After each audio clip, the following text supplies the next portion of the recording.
मनुजा देव सोयरा करी, मनुजा देव सोयरा करी, मनुजा देव सोयरा करी।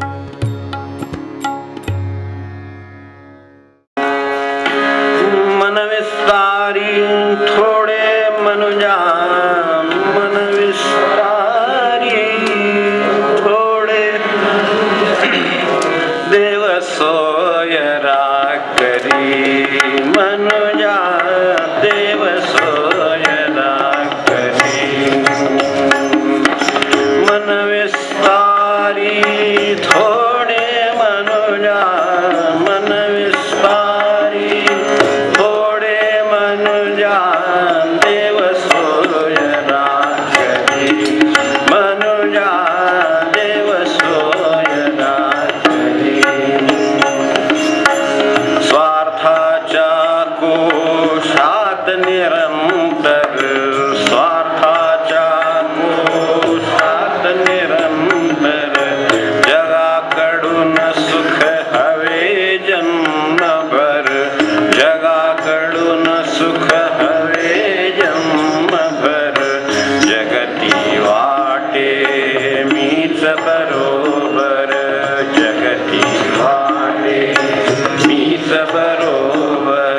प्रतिक्षणी का स्वतःस घेशी, प्रतिक्षणी का स्वतःस घेशी। अशांती रे पदरी, अशांती रे पदरी।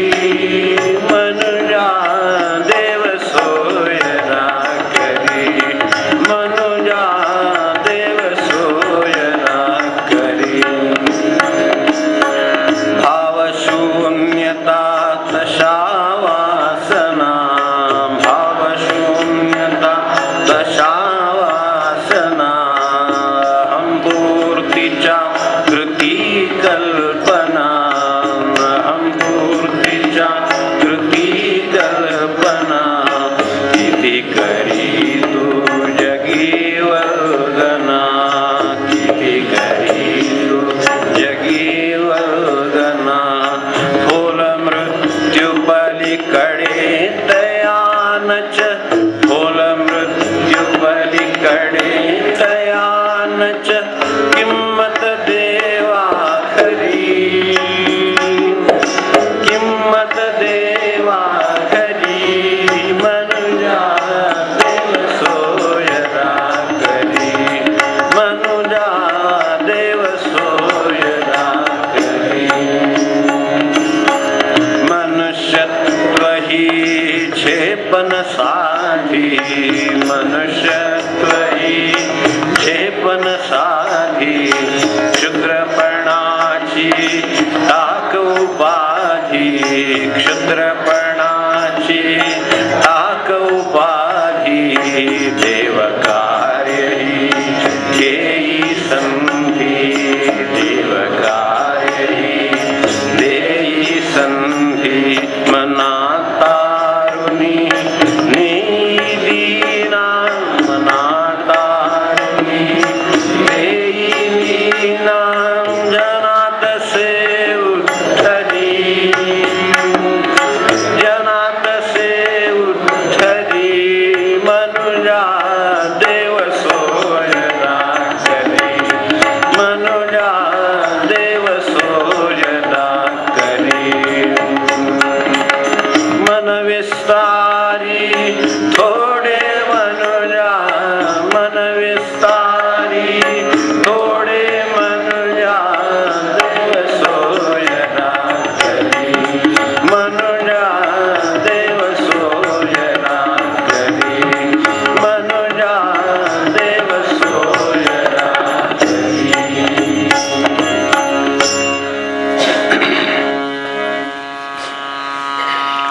काल आपण सुरुवातीलाच पाहिलं की देवाला प्रेमळ भक्तांची गरज आहे.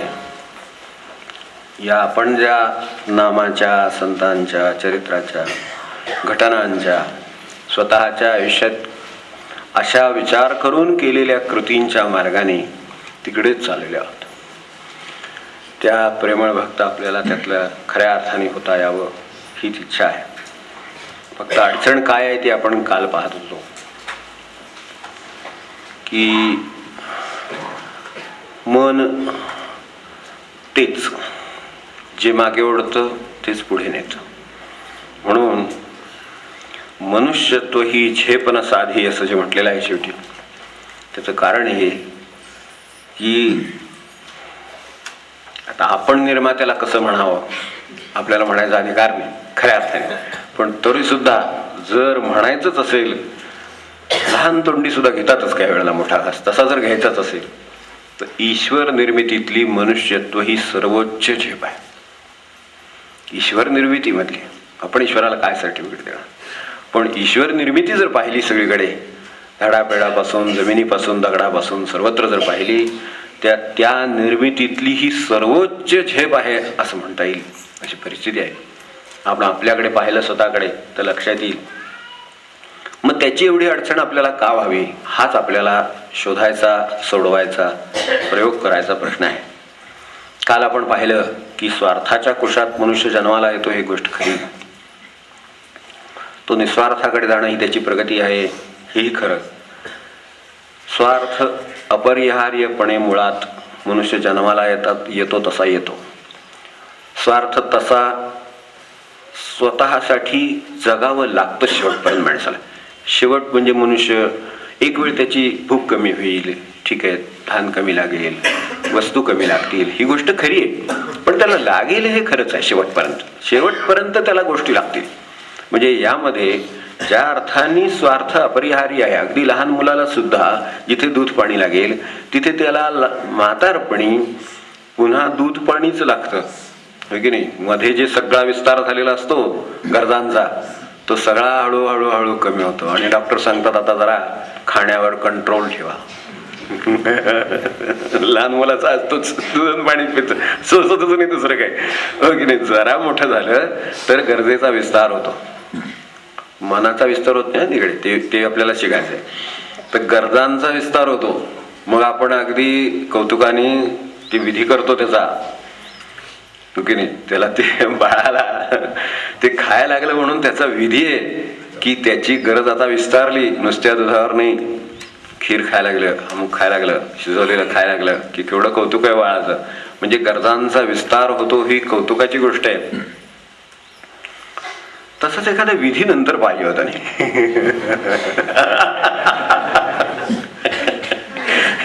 साठी शांतीच्या दिवशी किंवा काय आपलं असेल ते मला अमुक असं म्हणायचं नाही. डॉक्टर्स लोक योग्य सांगू शकतील किंवा आपापल्या प्रकृती योग्य सांगू शकतील की तिथे जसं एक चाटवण केलं, ते अमकं केलं, तमकं केलं, काहीतरी विधी करतातच की खीर खायला लागलं, अमकं खायला लागलं, आता त्याला हे चालतं, शिजवलेला भात, अगदी मऊ भात वगैरे काय असेल पद्धत आपली तशी, तर ते आता चालतं, असा एक विधी आहे. तर तसं गरजांच्या विस्ताराचा जसा एक आनंदाचा विधी आहे, तसा पुढे मला हे खायला मिळत नाही, मला हे चालत नाही, आता नाईलाज झाला, आता काय करू, असं करत करत तो पुढे कशामुळे जात असेल असा विचार केला क्षणभर की असं कुठे एक विधी असेल का. कोणाच्या आयुष्यात 55 वर्ष होईल, कोणाच्या आयुष्यात काय, मुलं नाही का लहान मोठी मागे पुढे उशिरा चालतात, कोणी लवकर बोलतात, कोणी उशिरा बोलतात, असं होतच की थोडं. निसर्गाने विचार करू क्षणभर की निसर्गाने सुद्धा एखादं मुलं उशिरा बोलायला लागतं, नंतर एवढं बोलतं की आता गबस म्हणायची वेळ. काय बोलते 5 मिनिटं काय तोंड गप नाही, असं होतं. ही गोष्ट खरी, पण मागं पुढं होतं ना थोडंसं. तसं शेवटी सुद्धा थोडं मागे पुढे होईल. कोणाच्या आयुष्यात हा विधी 55 वर्ष होईल, कोणाच्या 60 वर्ष होईल, कोणाच्या 65 वर्ष होईल, पण मनाचं हे जे काय आहे ते करून देत नाही तसलं काय. त्याने इतकं खोन झालेलं आहे त्याचं की आता त्याच्यात आणखीन काही राहिलं असेल, जर नवीन काय आयटेम कुठे आला असला एखाद्या हॉटेलमध्ये वगैरे, एकदा टेस्ट करून येऊया वाटतं की नाही. 55, 60, 65, 70 कुठे हा विधी आहे ते आपण जरा शास्त्रात शोधावं. मला काय शास्त्रज्ञान फारसं नाही, पण त्या दृष्टीनं असं शोधायला हरकत नाही की असा एखादा विधी असेल इथे. आता म्हणजे जसं आपण इथे हे केलं नाही की दूध पाणी घातलं, तसं मग हळूहळू मऊ भात करून घातला, मग मूग घातलं, मग कडक वस्तू एकदम अगदी कडकडीत झाली भाकरी. म्हणजे समजा चुकून लक्ष नसलं म्हणून किंवा मनात नसलं म्हणून काय असेल ते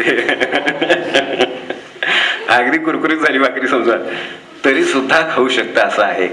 तर आता कडक भाकरी सोडली, आता मऊ भात सुद्धा सोडला, असं करत त्याचं एखादा विधी छानपैकी एखाद्या काहीतरी असं काहीतरी सोडावं पाणी बिणी आणि असं छानपैकी विधी वगैरे करावा, म्हणजे आपला आपण करायला पाहिजे खरं म्हणजे. पण ते म्हणजे इतरांनी केलं तर राग येतो ना, इतरांनी असलं काहीतरी करायचं ठरवलं तर आम्ही खाल्लेलं ह्यांना बघवत नाही. ही सगळ्या मनाच्या किमती आहेत म्हणून सांगतोय, शरीराचे काही म्हणणं नाही. शरीर आपल्या गतीनं बरोबर निसर्गाच्या क्रमाने जात असते, ते थांबवतच सगळ्या गोष्टी. जशा निसर्गाच्या क्षमता आपण काल पाहिल्या तशा ह्या सुद्धा तशाच आहेत ना, त्या आपापल्या परीनं विड्रॉ होत असतात. एक एक पचवण्याची क्षमता, जशी कडक भाकरी सुद्धा पचवण्याची क्षमता आहे, शिळी भाकरी सुद्धा पचवण्याची क्षमता आहे, तशी नंतर साधा मऊ भात सुद्धा पचवण्याची क्षमता राहत नाही. म्हणजे ते त्याचं तर त्याला एक छानपैकी निरोप वगैरे द्यावा की आपण मस्त आनंदाने, ते कोण करून देत नाही. किंवा असा विचार सुद्धा मनामध्ये म्हणजे आला असेल बा आपल्या, पण असा विचार सुद्धा मनामध्ये येणं कठीण. तो केव्हा येतो की ते सांगतात कोणीतरी त्यावेळेला, घरातल्यांना आपण खाल्ल्यामुळे घरातल्यांना त्रास होतो काहीतरी, असं काहीतरी होतं त्यावेळेला, मग ते आवर घालण्याचं वगैरे ते येतं. मग हे जर आहे तर आपणच ते का करू नये. जे हे शेवटी प्रश्न ह्यात आड कोण आहे, तर आड माझं मनच आहे. आता मनाने खाल्लं का शरीराने खाल्लं खरं म्हणजे त्याचं काय लुडबुड आहे मनाची काय कळत नाही याच्यातली का कर, आपण समजूनच घ्यावे. म्हणून सांगितलं प्रश्न जेथे प्रश्न तेथे उत्तर नसे इतर कोणी जबाबदार. याला शरीर जबाबदार नाही. शरीर आपलं काम करतं, ते कडक भाकरी पचवू शकतं, म्हणजे शरीराची क्षमता नाही असं कसं म्हणता येईल. ते भाकरी कडक झाली तरी पचवू शकतं, चावून खाईल, पचवेल, सगळं खरंय. पण त्याचं ते काम त्याच्या वेळेला तेवढंच करेल जेवढं त्याला अलॉट केलेलं आहे, जेवढं त्याला सांगितलेलं आहे, जेवढं परमेश्वराने किंवा निसर्गाने त्याला सांगितलेलं आहे तेवढंच काम करेल, बाकीचं काम करणार नाही. ते पुढे म्हटलं तर चावायला दात राहणार नाही, बरोबर की नाही. मग आता जे पदार्थ चावून खायचे ते आता खायचे नाही, असं शरीराचा कायदा आहे ते त्याचा पाळतं. आपण पाळावा किंवा न पाळावा त्याची आवश्यकता नाही असं त्याचं म्हणणं आहे, शरीराचं म्हणणं आहे. म्हणजे ते शरीर ह्यात काही गडबड करत नाही, पण त्यावेळेला उलट माणसाला होतं म्हणतात पुढे पुढे की अमुक खाईन तमुक खाईन तमुक खाईन, असं नंतर पुन्हा 50, 55, 60, 70 वगैरे असं पुढे पुढे असं म्हणतात. हो आता काय एवढी वर्ष आपण गाठली नाहीत अजून, त्यामुळे काय होते काय कोण आठवण असं पाहतो आपण की असं वाटतं उलट त्यावेळेला. तर ते कोणाला वाटतं, ते शरीराला वाटतं का? शरीराला त्याचा कायदा माहिती आहे, नियम आहे, त्याप्रमाणे ते चालतं, हो की नाही. भात नाही म्हटल्यानंतर चावण्याची वस्तू नाही, ही गोष्ट शरीर जाणतं आणि तेवढंच त्याची याला गरजच नाही. तुम्ही जे अशा तऱ्हेनं चावून खावं लागणार ते मला खाण्याची गरज नाही असं शरीर आपण होऊन म्हणायला तयार आहे. त्याचे दूध भात खाऊन राहायची त्याची तयारी आहे, त्याला दूध भातच खावा लागतो किंवा शेवटी नुसतं दूधच पिऊन राहावं लागतं. पेयावर राहा, शेवटी नाही का सांगत आपलं, त्यांना पेयावर ठेवा हे सांगायची वेळ ते दुसऱ्यांना. ह्याच्यावर मनाचं काय आहे ते ओळखावं आपण. त्यांना पेयावर ठेवा असं घरातल्या मुलाला वगैरे बोलवून सांगतात, कारण त्यांना पेशंटला सांगायचं काही धाडस होत नाही. शेवटी पेशंटच्या नावावर बिल आहे, नॉन पेशंटचे तो बिल देणार आहे. त्यामुळे असले काही सल्ले असतील की नाही ते त्यांना बाहेर बसवतात, असं ऐकतो आम्ही एकंदरीत. की अशी जर म्हाताऱ्या माणसांच्या काही तक्रारी असतील तर त्यांना बाहेर बसवतात आणि घरच्या नावात बोलवतात. म्हणजे तरुण असतात ती मंडळी, म्हणजे मुलगा सून वगैरे असे कोणी असतील ते, तर त्यांना बोलवतात आणि त्यांना सांगतात त्यांना जरा खाणं त्यांचं जरा नीट सांभाळ, साध्या गोष्टी द्या. आता काय वास्तविक अडचण कोणाची आहे? शरीर आपल्या पद्धतीनं काम करत आहे, मनाची अडचण आहे, तर ती ईश्वराची सर्वोच्च निर्मिती आहे. तर ती सर्वोच्च निर्मिती शरीरामध्ये आहे अशी काहींची समजूत आहे. ती सर्वोच्च निर्मिती शरीरामध्ये नाही आहे, त्यामधल्या मनामध्ये आहे. आत्ता जे पहिल्यांदा आपण म्हटलं की मनुष्यत्व ही झेपण साधी, तर मनुष्यत्व ही झेप आहे, पण ती आपण कोणत्या अर्थाने म्हणतो? इतका मेंदू, एवढं पॉवरफुल काय ते, हे सगळं काय यंत्रणा आहे आपलं, ते यंत्रणेला आपण मनुष्यत्व ही मोठी झेप आहे असं म्हणतो. मनुष्याचा देह ही मोठी झेप आहे म्हटलं नाही आपण सुरुवातीला. मनुष्यत्व ही झेपण साधी, तर मनुष्यत्व हे त्यातलं जे मन आहे त्याच्यावरती सर्व अवलंबून आहे. ते म्हटलं तर तरुणपणी उपास करतं, म्हातारपणे आपणच समजून राहतं. हे सगळं त्या मनाचा खेळ आहे. द्याल ते शरीराचं म्हणणं काय, काहीतरी द्या, पाण्याची गरज आहे पाणी द्या, एवढंच त्याचं म्हणणं आहे. अमुकच द्या, मिनरलच द्या, अमुकच द्या, तमकच द्या, वाळ्याचं द्या, ह्याचं द्या, त्याचं काही म्हणणं नाही. त्याचं म्हणणं आहे की तहान लागली पाणी द्या. तर तितकं सहज त्याचं काम चालू आहे. जे चालू नाही ते काम, जे उत्कृष्ट म्हणून जे आपल्याला दिलं होतं ते सर्वात उत्कृष्ट मन होतं. त्याची योग्य जोपासना न झाल्यामुळे, त्याचा विस्तार न झाल्यामुळे त्याला आकार व्यवस्थित न प्राप्त झाल्यामुळे ते अडचण निर्माण करतं. आणि म्हणून मी कित्येक जण म्हातारी माणसं सुद्धा आमच्याकडे ज्या वेळेला येतात त्यावेळेला त्यांची ही तक्रार असते, त्यांच्या घरचे येतात त्यावेळेस त्यांची तक्रार असते की त्यांचा जे व्यवताबा नाही त्यामुळे त्यांना त्रास होतो, मग तो आम्हाला होतो वगैरे असं सगळं ते तरुण मंडळी सांगतात. एक साधं अन्नाचं कळण्यासारखं आहे म्हणून सांगितलं, बाकी काही नाही. बाकी सर्व बाबतीत तसं आहे. हिंडण्याची ह्यांना गरज नाहीये तरी उठून हिंडायला जातात. किती घरात ही तक्रार असेल बघा की त्यांनी खरं म्हणजे हिंडू नये. कारण आता हातापायाने आपापले पंत महाराजांसारखे म्हणले नाही का, राजीनामे दिले. त्यांनी काय शब्द वापरला, किती थोर माणसं असतील. 50 वर्षाचं आयुष्य आहे पंत महाराज म्हटलं तर, पण 50 वर्षाला सुद्धा 49व्या वर्षी त्यांनी म्हटलेलं आहे आपल्याला की 49व्या वर्षी सांगितलंय की माझे इंद्रिय आता माझा राजीनामा देऊ लागलेली आहेत, त्यामुळे आता त्याप्रमाणे मी माझी जीवनचर्या आता ठरवणार. त्याने 49व्या वर्षी राजीनामा दिलेला कळला आपल्याला जेव्हा केव्हा दिला गेला असेल तेव्हा कळेल. कोणाला 70 देईल, कोणाला 80 देईल, माझं काय त्याबद्दल म्हणणं नाही. अगदी जेवेल शरदच शतम अगदी 95 वर्षी दिलं तरी आपलं काय म्हणणं नाही. पण ते देतं त्यावेळेला आला की घ्यावा, स्वीकारावा आणि त्यानुसार करावं. आता आड कोण येणार, शरीर येईल. त्यांनी तर राजीनामा दिलाय, आधीच त्याचं म्हणणं आहे, ऐकू येत नाही, त्याचं म्हणणं झालेलं आहे सांगून. मग त्यांनी जर आपल्याकडे पाठवलेलं आहे तर राजीनामा स्वीकारावा आणि मंजूर करावा. कारण नाकारायचा अधिकार नाहीच आहे आपल्याला खरं म्हणजे. त्यांनी फक्त एका इंद्रियाचा राजीनामा दिला, काय कानाचा दिला, डोळ्याचा दिला, असा कुठला तरी एका इंद्रियाचा राजीनामा दिलाय. सगळाच राजीनामा दिला म्हणजे राजीनामा देण्याचं शेवटी त्याच्याच हातात आहे, आपल्या हातात नाहीच आहे. पण मनाची इच्छा आहे अजून जगावं, मनाची इच्छा आहे ऐकू यावं, मनाची इच्छा आहे की फिरावं. हे कोणाची इच्छा आहेत, ह्या मनाच्या इच्छा आहेत. त्यामुळं ते मन विस्तारलं नाही म्हणून इच्छेचं गुलाम झालं. विस्तार का झाला नाही तर त्याच्यात सुरुवातीला आणखीन एक गोष्ट निर्माण झाली. आपण ती थोडीशी लक्षात घेऊन पुढे जाऊया की सुरुवातीला काय झालं. ज्या वेळेला मीच्या लहानपणी गरजा निर्माण झाल्या, दुधाच्या, पाण्याच्या, अमक्याच्या तमक्याच्या गरजा निर्माण झाल्या, त्याच्याबरोबर हे मला हवं आहे अशी एक जाणीव निर्माण झाली. थोडासा 1-2 मिनिटाचा तात्विक भाग आहे, जास्त नाही त्रास देतो, पण थोडासा भाग आहे की मला भूक, मला दूध अशी निर्माण झालं. त्या मला हा जो निर्माण झाला ना तो त्याच्या बरोबरीनं गरजांच्या पेक्षा त्याचा विस्तार मोठा झाला. ते मन विस्तारायचं बाजूलाच राहिलं, मीचाच विस्तार झाला सगळा. आणि तो शेवटपर्यंत एवढा विस्तार करतो आहे की तो मान, लौकिक प्रतिष्ठा, पैसा, प्रसिद्धी काय आपण त्याला म्हणायचं तिथपर्यंत विस्तार त्याचा आहे. म्हणून शेवटच्या क्षणापर्यंत या मीचा विस्तार थांबत नाही आणि ज्या मनाचा विस्तार व्हायचा त्याचा होत नाही. ही अडचण आहे, यात आपण सापडलेले आहोत, एवढं लक्षात आलं तरी चालेल. गरजा पुढे जपण्या, गरजा जपल्या पाहिजेत की नाही, जपल्या पाहिजेत. अगदी म्हातारपणी सुद्धा औषधाची गरज आहे तर जपली पाहिजे. औषधी जर गरजच माणसाची, जर देहाचे जे 6 धर्म सांगितलेले आहेत त्यामुळे ते त्याचा विकार हा एक धर्म सांगितलेला आहे की ते गुण, शरीराचे गुण किंवा त्याचे धर्म हे त्याला असणार. जसं जरा व्याधी मृत्यू अमकतमक तसं त्याची व्याधी आहे, त्यात विकार सांगितलेला आहे, तो होईल. तर कुठेतरी बिघाड होईल. त्या बिघाडाची गरज कोणती, तर औषध ही गरज. तर गरजेच्या बाबतीत कुठेही जपू नये असं कोणतंही संतांचं काय म्हणणं नाही, परमेश्वराचं म्हणणं नाही. गरज आहे तर जपा, पण अहंकार जपा असं कोणी म्हणलेलं नाही. त्यातला तुमची गरज आहे मान्य आहे, औषध मिळालं पाहिजे मान्य आहे, अन्न मिळालं पाहिजे मान्य आहे, ते अवश्य करावं. स्वार्थ हा माणसाचा नाईलाज आहे, पण निस्वार्थ ही त्याची झेप आहे. स्वार्थ हा नाईलाज आहे, गरज आहे म्हणलं तर नाईलाज आहे माणसाचा, त्यात काय आहे, त्यात काही विशेष नाही. अन्नाची गरज किंवा विशिष्ट गोष्टींची गरज ही गरजा आहेत, तो त्याचा नाईलाज आहे. कारण त्याच्याशिवाय ती शरीर यंत्रणा व्यवस्थित चालणार नाही या गरजा नाही बघाल तर, म्हणजे ते बरोबर आहे. पण निस्वार्थ ही माणसाची झेप आहे. मनुष्यत्वात कोणती झेप आहे तर मनुष्यत्वात मन ही झेप आणि मनात निस्वार्थ ही झेप आहे. ते क्रमाने मनुष्यत्व हीच मुळात झेप, ती आपल्या वाट्याला आपोआप आली.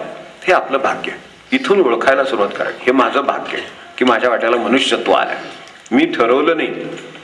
काही कुठे चॉईस नव्हता मला की गाय, बैल, घोडा, झाड काय होणार, कसं काय ठरवूया आपण असं म्हणून काय कुठं आपल्याशी काही चर्चा करून वगैरे ठरवले का काय कोणी, काही नाही. आलो तो एकदम मनुष्य म्हणून आलो, एकदम झेप आपल्या पदरात पडली. तर ती कशाची होती, मनाची झेप होती. तेव्हा स्वार्थाच्या गरजेच्या गोष्टी त्याच्या बरोबरीने लागून आल्या, मीपणाच्या बरोबरीने लागून आल्या. कित्येक गोष्टी, असंख्य गोष्टी करणारी माणसं मीपणा विसरून कामं करत असतात. काही नाही त्यांना मीपणा स्पर्श होत, म्हणजे ते पण कंपल्सरी नाही आहे काही. मीपणा ऑप्शनल आहे, ही केवढी भाग्याची गोष्ट आहे. मीपणा, अहंकार हा ऑप्शनल आहे. गरजा कंपल्सरी आहेत माणसाला. गरजा ज्या आहेत त्या सक्तीच्या आहेत. अन्न सक्तीचं आहे माणसाला. पण मीपणा म्हणजे माझ्यात जो अहंकार पोचला गेला त्याने अमुक अन्न हा मीपणा आहे. ते ऑप्शनल आहे खरं म्हणजे, वैकल्पिक आहे. नाही सोडवलं तरी चालतो पेपर, असा आहे. उलट सोडवू नये असंच आहे. त्यामुळं असं अनेकांचं आपल्या घरामध्ये आढळेल. अनाग्रही असतात, आग्रही नाहीत माणसं. ती अमुकच करा आग्रह नाही त्यांचा. विचारलं तर सांगतात, सल्ला देतात, असं करायचं का, विचारलं तर सांगतात असं करा. हे काय आहे? हे त्यांच्या ठिकाणच्या मीपणा कमी असल्याचं लक्षण, म्हणजे मनुष्यत्वाचे त्यांच्यातला विकास झाल्याचं लक्षण. त्यांना मत आहे, त्यांनी विचार केलेला आहे, त्यांना अनुभव आहे, सगळं आहे, पण आग्रह नाही त्यांच्याकडे. आग्रह हे मीपणाचं लक्षण. आग्रही काही गरज नाही माणसाची. दुसऱ्याला आग्रह केला पाहिजे अशी काही गरज आहे का? गरज नाही. तुमचे मत आहे तर सांगणं हे काम असेल. घरामध्ये कदाचित अनुभवी मनुष्य आहे तर काम आहे, तर ते अननुभवी मनुष्य जो कोणी लहान आहे मुलं ते विचारतोच, किंवा आपण सुद्धा मोठ्यानं विचारतो. म्हातारा मनुष्य तर त्याला विचारतो, असा असा प्रसंग आला काय करावं, असं मत घेतो. तर त्यातलं ते जे आहे ते सांगण्याचं काम त्यांचं आहे, ते करतात. म्हणजे गरज आहे, पण बंधन नाही आहे त्याचं काही. अहंकार नाही आहे की मला विचारलं पण तसं काही केलं नाही, पुढे त्यांच्या मनाचंच केलं शेवटी. असं करून त्रास झाला तर तो अहंकाराचा. कारण विचार करणं वगैरे सगळं आपल्याला दिलेल्या शक्ती आहेत त्या आपण वापरल्या, अनुभव आपल्याला दिलेल्या शक्ती गोळा झालेल्या आहेत त्या वापरल्या, पण त्याचं पुढे हे जे काय झालं हे त्रासाचं झालं. कारण ते अहंकारातनं निर्माण झालेलं होतं. त्याने ऐकलं नाही माझं, त्यानं सांगितलं ना, मग माझं काम झालं. हे नुसते ह्याच्याबद्दल नाही, मताबद्दल नाही. काल आपला कलावती यांचा उल्लेख निघाला होता. इथेच असतं असं नाही, खूप बाबतीत असतं आणि अगदी साधं असतं. आणि संतांचं म्हणणं अगदी सरळ असतं आणि त्याचा भक्तीशी देवाशी बरोबर विस्तार जो काय आपण चर्चा करतो त्याच्याशी आहे. मनुष्यत्व आहे, त्यातली खरी झेप आहे, ते सगळ्याशी आहे. त्यांना एकदा विचारलं होतं की त्यांच्या अंगी गायनाची कला आहे, त्यांच्या अंगी लेखनाची कला आहे, कितीतरी कला आहेत. तेव्हा त्यांना जवळ राहणाऱ्या व्यक्तीने कधी अहंकारी पाहिलं नाही. तर त्यांना असं वाटलं की विचारावं एकदा त्यांनाही, की म्हणाले आम्हाला एखादी गोष्ट जमली, एखादी कुठली तरी साधी कला आहे समजा एखादी, तर एखादी साधी कला जमली तर आम्हाला कुणीतरी आपण वेगळे आहोत याचा अहंकार वाटतो. आमची मान ताठ होते, कुठली आमची मान वर होते लगेच, की मला अमुक येतं, काय येत असेल ते त्याला जे काय असेल ते येतं ह्याचं लगेच अहंकार वाटतो. तुमच्या ठिकाणी इतके गुण आणि इतक्या कला आहेत तरी तुमची मान खाली का असते? तर त्यावर त्या म्हणल्या की त्या ज्या कला आहेत त्या ज्यांच्या कृपेने मला मिळालेल्या आहेत, तो भगवंत मी मानवर केली की माझ्या डोळ्यासमोर कुठेही असतो. त्यामुळे त्याच्यासमोर मान वर ठेवणं शक्यच नाही, त्याच्यासमोर मान खाली असते माझी. म्हणून माझी मान खाली असते. ती मान का खाली असते? कलात काय संबंध आहे कलांचा? त्याच्या कृपेने आल्या ना, तर का आपल्या हातात सगळ्या कला मिळवणं. पण परमेश्वर समोर उभा असतो हे कौतुक आहे. देव सोयरा करी असं आहे. तो सोयरा आहे, तो बरोबर असतो. तू आम्हा सोयरा सज्जन सांगाती, सज्जन सांगाती सतत बरोबर असलेला तो सातत्याने बरोबर आहे. त्यामुळे त्यांना डोळे उघडले की देव दिसतो समोर, त्यामुळे प्रभू समोर माझी मान खाली जाते. म्हणल्या देवासमोर मान खाली जाते. तर मला सांगा कोणत्या कर्तृत्वाने, कशाने, कलेने, कशाने मान उंचावावी आपली, बुद्धीने, कशाने, वैभवाने, कशाने? समोर परमेश्वर मान खालीच गेली पाहिजे माणसाची. हा मनविस्तारीचा प्रात्यक्षिक आहे ती सगळी ह्या लोकांनी केली. एका बाजूला तो देव सोयरा झाला त्यामुळे, आणि दुसऱ्या बाजूला मनाचा विस्तार झाला. तिथे हा भाव नाही, यार त्याच्या कृपेने आली. करा आली म्हणून काय आज त्याचं अहंकार बाळगावा का? म्हणून म्हटलं अहंकारात तो खेचतो मागे. विस्ताराला विरोध करणारा कोण आहे ह्याच्यातला? विस्ताराला विरोध करणारा अहंकार. अहमला तुम्ही कितीही अन्न पुरवा तो बलिष्ठच होत जाईल, तो कधीही वागणार नाही आणि तो मागे खेचल्याशिवाय जाणार नाही.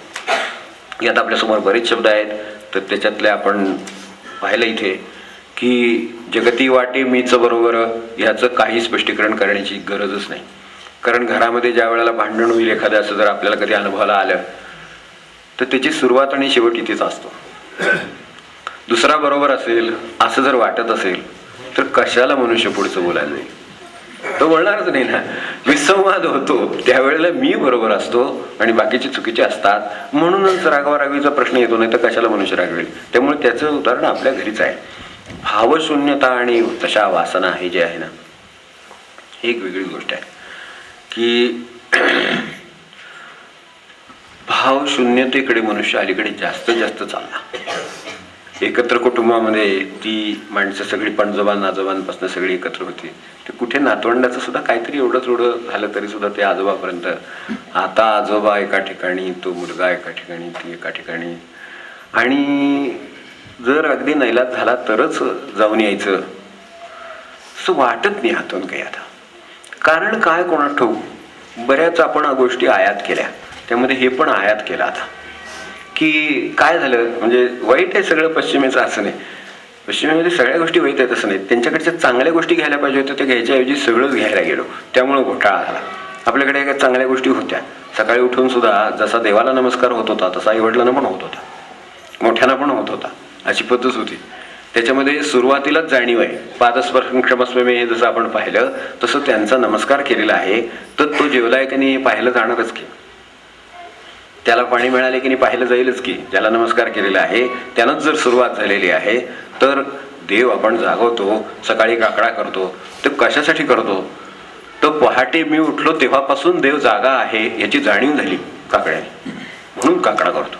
की प्रकाशित केलेलं आहे विश्व आता, त्यांनीच प्रकाशित केलेले बाहेर. तर त्याची जाणीव म्हणून छोटेसे दिवे आपल्याकडे जे असेल ते घेऊन निरांजनाने ह्यांनी काकड्याने काकड पेटवूनच खरं म्हणजे तो काकडा करतो. तर तिथपासून प्रकाशित सगळं झालेलं आहे. त्याची जाणीव मला आता कुठेही प्रकाश बघितला की आठवण होणार, दिवसभर स्मरण राहणार. ते दिवसभर स्मरण व्हावं म्हणून सकाळी उठून आपण काकडा केला, तो एवढ्यासाठीच केला. तर ती जाणीव जर सर्व सुरुवातीलाच झाली तर आता जाता येता प्रकाश बघितला तरी देवाची आठवण होईल. काकडा करतो त्यावेळेला अंधार असतो, पहाटे असतो 5 वाजता. 5 वाजता ज्या वेळेला इथे प्रकाश नाही त्यावेळेला प्रकाशाची, तो देणाऱ्याची आठवण ठेवलेली आहे. तो उगवल्यावर त्याची आठवण झाल्याशिवाय कशी राहील असं जोडून दिलं होतं खरं म्हणजे. पण आता वाढदिवसाला मेणबत्ती विजवायची वेळ आली तर काय करायचं सांगा?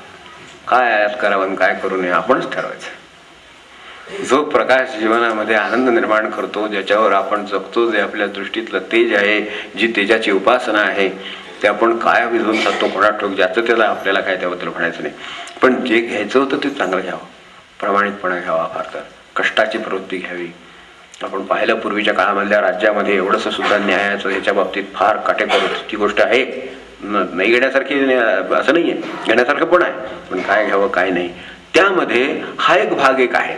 अनेक लोक परदेशात जाऊन येतात, ते सांगतात तिथे सगळी माणसं आपापले स्वतंत्र आहेत. समजा अमेरिकेत गेलं, वृद्ध आपलं काम करतात, ते आपलं काम करतात, ते एकटे राहतात, हे एकटे राहतात, ते एकटे राहतात. कुणी कोणाला काहीही गरज नाही, कोणाला माणसाची गरजच नाही कोणाला काय. आधी माणसं मुळामध्ये कमी. किती फरक आहे संस्कृतीमध्ये आपल्या लक्षात नाही आले, खूप फरक आहे. ते सगळे लक्षात न घेता ह्या गोष्टी आपण इकडे करतो. इथे माणसं खूप आहेत, एकमेकांना विचारून राहण्याचीच गरज जास्त आहे. तिथे माणसाची गरजच नाही, मुळामध्ये माणूस अत्यंत कमी आहे.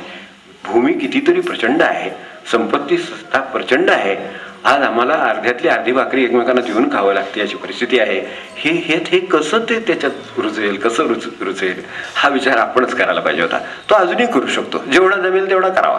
पण त्यात ती एक भावशून्यता आहे की असंही सांगितलं जातं की माणसाला अगदी अपंग असला तरी सुद्धा त्याचं त्यांनी स्वतःच्या यात स्वावलंबन मान्य आहे, पण एकमेकांचा मी विचार करणार नाही हे मान्य नाही. त्यांची मला गरज नाही असं नाही आहे, त्यांची मला गरज आहे. मला प्रत्येक घटकाची गरज आहे. उंदीर, मांजर, कुत्र्यापासून सर्वत्र आपल्याकडे सापाला सुद्धा नमस्कार आहे. झुरळ छोटं असलं किंवा काय असलं तरी मशकापर्यंत, ब्रह्मापासून मशकापर्यंत अशी भाषा आहे ज्ञानेश्वरीमध्ये. तर तिथपर्यंत सर्वत्र ब्रह्माची जाणीव आहे. त्यामुळं ते जोडलेलं आहे सर्व आपल्याकडे, भावनेने जोडलेलं आहे. त्या ह्याला सुद्धा वेगवेगळ्या प्राण्यांना सुद्धा वेगवेगळ्या ठिकाणी स्थान देऊन त्यांना नमस्कार घडवलेल्या माणसांनी जी मोठी जीभ आहे सगळ्यात, ती सुद्धा वाहन म्हणून उंदराला नमस्कार करेल, ती सुद्धा सापाला देव म्हणून नमस्कार करेल. ही जी जोडलेली भावाचं विश्व होतं ते सगळं अंतरलं. तिथं त्याची गरज नसेल, आपल्याकडे गरज आहे. आपल्याकडे माणसं आहेत, ती सगळी ह्या सृष्टीवर अवलंबून आहेत. त्या सृष्टीतल्या प्रत्येक घटकाची मला गरज आहे, माणसाचीच नव्हे, झाडापेडापासून प्राण्यापासून सगळ्यांची गरज आहे मला. आज आपण काल विषय बघितला, आपण ह्या चिमण्या पाखरं नष्ट झाली, ह्या सगळ्यांचा असंतोल होणार. हा कशामुळे होणार आहे? हे आयातीमुळे ह्या होणार आहे. आपल्याकडे नाही आहे तो मुळामध्ये, तर तो आपणच जपायला आता शक्य असेल तेवढं करावं. आपण ठीक आहे, जगाचा प्रश्न झालाय मोठा, भारताचा प्रश्न आहे, आपण काय आपल्या परीनं आपल्याला जेवढंच करता येईल तेवढं. त्यात ही भावशून्यता आहे. स्वतंत्र असणं वेगळं, अवलंबून दुसऱ्यावर नसणं, स्वावलंबी असणं हे वेगळं. स्वावलंबनाचं कौतुक आपल्याकडे पण आहे, स्वावलंबन हे गुण आहे, त्याचं कौतुक आहे, त्याबद्दल शंकाच नाही. ते अवश्य आहे. पण वडिलांना किंवा आईला वृद्धाश्रमात पाठवायला लागणं ही आपली खंत मानतो. पाठवावं लागलं जरी असलं तरी खंत मानतो. अनेकांच्या घरी, कित्येकांच्या घरी अशा तऱ्हेनं अशी वृद्धावस्थेमध्ये परावलंबी असलेली माणसं सुद्धा अत्यंत मनापासून जपली जातात. हे केवळ आपल्या संस्कृतीचं मन विस्तारल्याचं लक्षण आहे. ते मन विस्तारायचं आपल्याकडे पूर्वीच दिलेलं आहे खरं म्हणजे. पण ह्या कसल्या संस्कृतीच्या प्रभावाने आपण तिकडे गेलो काय माहित नाही, पण आपण त्यापासून दूर गेलो. आपल्याला असं वाटतं आपल्याला त्रास नको. विस्तारलं नाहीये ते, भावशून्य आहोत आपण. आपण कशा अवस्थेत जन्माला आलो होतो त्यावेळी त्यांनी कसं सांभाळलं होतं याची जाणीव नाही राहत. माझ्या सुखाला अडचण आहे त्यांना तिकडे नेऊन सोडा अशी परिस्थिती आहे. पण हे कुठेतरी मनामध्ये राहतं ना, तोपर्यंत अजून अंकुर फुटेल अशी आशा आहे. कारण बीज आहे. जरी ठेवले असले तरी महिन्यातून एकदा भेटायला जातात, चालेल. अजून आशा आहे कधीतरी घरी आणतील. हे सगळ्या ज्या गोष्टी आहेत, पाळणाघरात मुलाला ठेवतात पण खंत राहते मनामध्ये, कुठेतरी ओढ राहते, चालेल. ओढ जरी राहिली तरी भावशून्य होणार नाही मनुष्य. आज त्याला परिस्थिती नसेल, कदाचित अडचण असेल. आपण हॉस्पिटलमध्ये माणसाला ठेवतो, गरजेपोटी ठेवतो की तिथे ते सगळं औषध पाणी मिळेल. मला ते काही शक्य नाही. तांत्रिकदृष्ट्या सुद्धा ठेवतो की नाही ठेवतो, पण तरी सुद्धा परत घरी घेऊन येतोच ना. ते त्याला एकदा बाहेर ठेवलेला बाहेरच पाठवून द्यावा अशी वृत्ती जर निर्माण झाली तर भावशून्य झालं असं म्हणायचं. त्याला बाहेर ठेवलेला तो परत आणायचा आहे याची भाव राहायला तर हरकत नाही. बरोबर केलेले, आपल्याकडे आहे कुठेतरी भाव आहे. आणि ह्या भावशून्यतेला आपण सावध राहावं की भावशून्यता येत नाही ना, एवढं आपण लक्षात ठेवलं तर चालेल. आपल्याकडे मूर्तीकडे पाहिलं तर एवढी अटॅचमेंट आहे माणसाला की मूर्ती बघून माणसाच्या डोळ्यात पाणी येतं ना. सात्विकता जागी होते, सत्प्रवृत्ती जागी होते माणसाची त्या क्षणी. इतकी भावपूर्णताचं विश्व आपल्याकडे आहे तर का अंतरावं आपण त्या विश्वाला. तो मनाचा विस्तार आहे. म्हणून या प्रत्येक ठिकाणी जे शब्द दिलेले आहेत आपण त्याच्यावर विचार करावा असं मी आपल्याला म्हणेन. अहम तृप्तीच्या तशा कल्पना वासनांच्यावर आपण मागे विषय म्हणून बोललेले आहोत, त्यामुळे मी काय म्हणत नाही त्याच्याबद्दल काही. पण वासना ही गरज आहे आणि मनाच्या ताब्यात गेल्या तर दास्यत्व आहे एवढं सांगून ठेवतो, बाकी काय सांगत नाही. वासना ह्या परमेश्वरानेच दिलेल्या आहेत, इच्छा परमेश्वराने निर्माण केलेल्या आहेत, त्यांची गरज आहे. त्याच्याशिवाय ही सगळी धारणा व्हायचीच नाही. कुठेतरी इच्छा धरली, अगदी सात्विक धरा. आपण येण्याची सुद्धा इच्छा धरली म्हणून आलो ना. मी निरीच्छा आहे, तो जागीच बसून राहिला असता. आज त्याला मनात इच्छा आहे, ठीक आहे, 2 नाही मिळाले 1 दिवस जाईन, 2 नाही तास झाले 1 तास जाईन, पण कुठेतरी इच्छा होती म्हणून जमलं ना. म्हणजे इच्छा होती, फक्त ती त्या अहंकारी मनाच्या ताब्यात गेली की ती गुलामगी आहे. नाही तर इच्छा ही स्वातंत्र्य आहे, प्रगती आहे. वासना किंवा ही प्रगती आहे. तर ते आपण कसं लक्षात घ्यावं, आपण लक्षात घ्या याच्याबद्दल. अहम तृप्तीच्या कल्पना असतात. काय होतं, कार्य मनुष्य करायला जातो पण अनेक वेळेला कुठं मन रमवावं कळत नाही, म्हणून मग कुठेतरी गेलो असं असतं. अहंकार आहे, त्याची तृप्ती व्हावी म्हणून ती केलेली. अनेकांची समाजकार्य, अनेक संस्था, अनेक त्याग, अनेक राष्ट्रकार्यापर्यंत सर्व म्हणतो. ते तर करण्याची गरज आहे समाजाचं, तर करावंच लागेल, अवश्य करावं. पण ते मी अहम तृप्ती म्हणून करू नये. माझ्या अहंकाराची तृप्ती सेल्फ एक्सटेन्शन म्हणून करू नये, सेल्फ फुलफिलमेंट करायला जाऊ नये त्या बाबतीत. कारण शेवटी मी एकटा राहणार आहे. संस्था आपल्या जागी राहील, आपल्याला एकटंच जगावं लागेल आणि एकटंच जावं लागेल. त्यावेळेला माझ्याबरोबर कोण आहे, देव सोयरा असला तरच. त्यावेळेला माझ्याबरोबर तोच राहील, ते नाही राहणार. माझ्याबरोबर घरी माझं समाजकार्य येत नाही. फारच झालं तर समाजकार्याचा अहंकार येईल. काय येईल माझ्याबरोबर शेवटी. समजा समाजकार्य करायला बाहेर गेलो, समाजामध्ये गेलो, समाजकार्य तर करायला पाहिजे, कारण ते एका बाजूने गरज आहे. सगळीकडे सांगितलं गरज आहेच, त्याबद्दल दुमत नाही. पण माझ्या अहम तृप्तीचं साधन म्हणून नाही ते. ती टाळून कसं करता येईल. रमण महर्षी होते, त्यांनी एका ठिकाणी फार चांगलं सांगितलेलं आहे, लक्षात ठेवण्यासारखं आहे.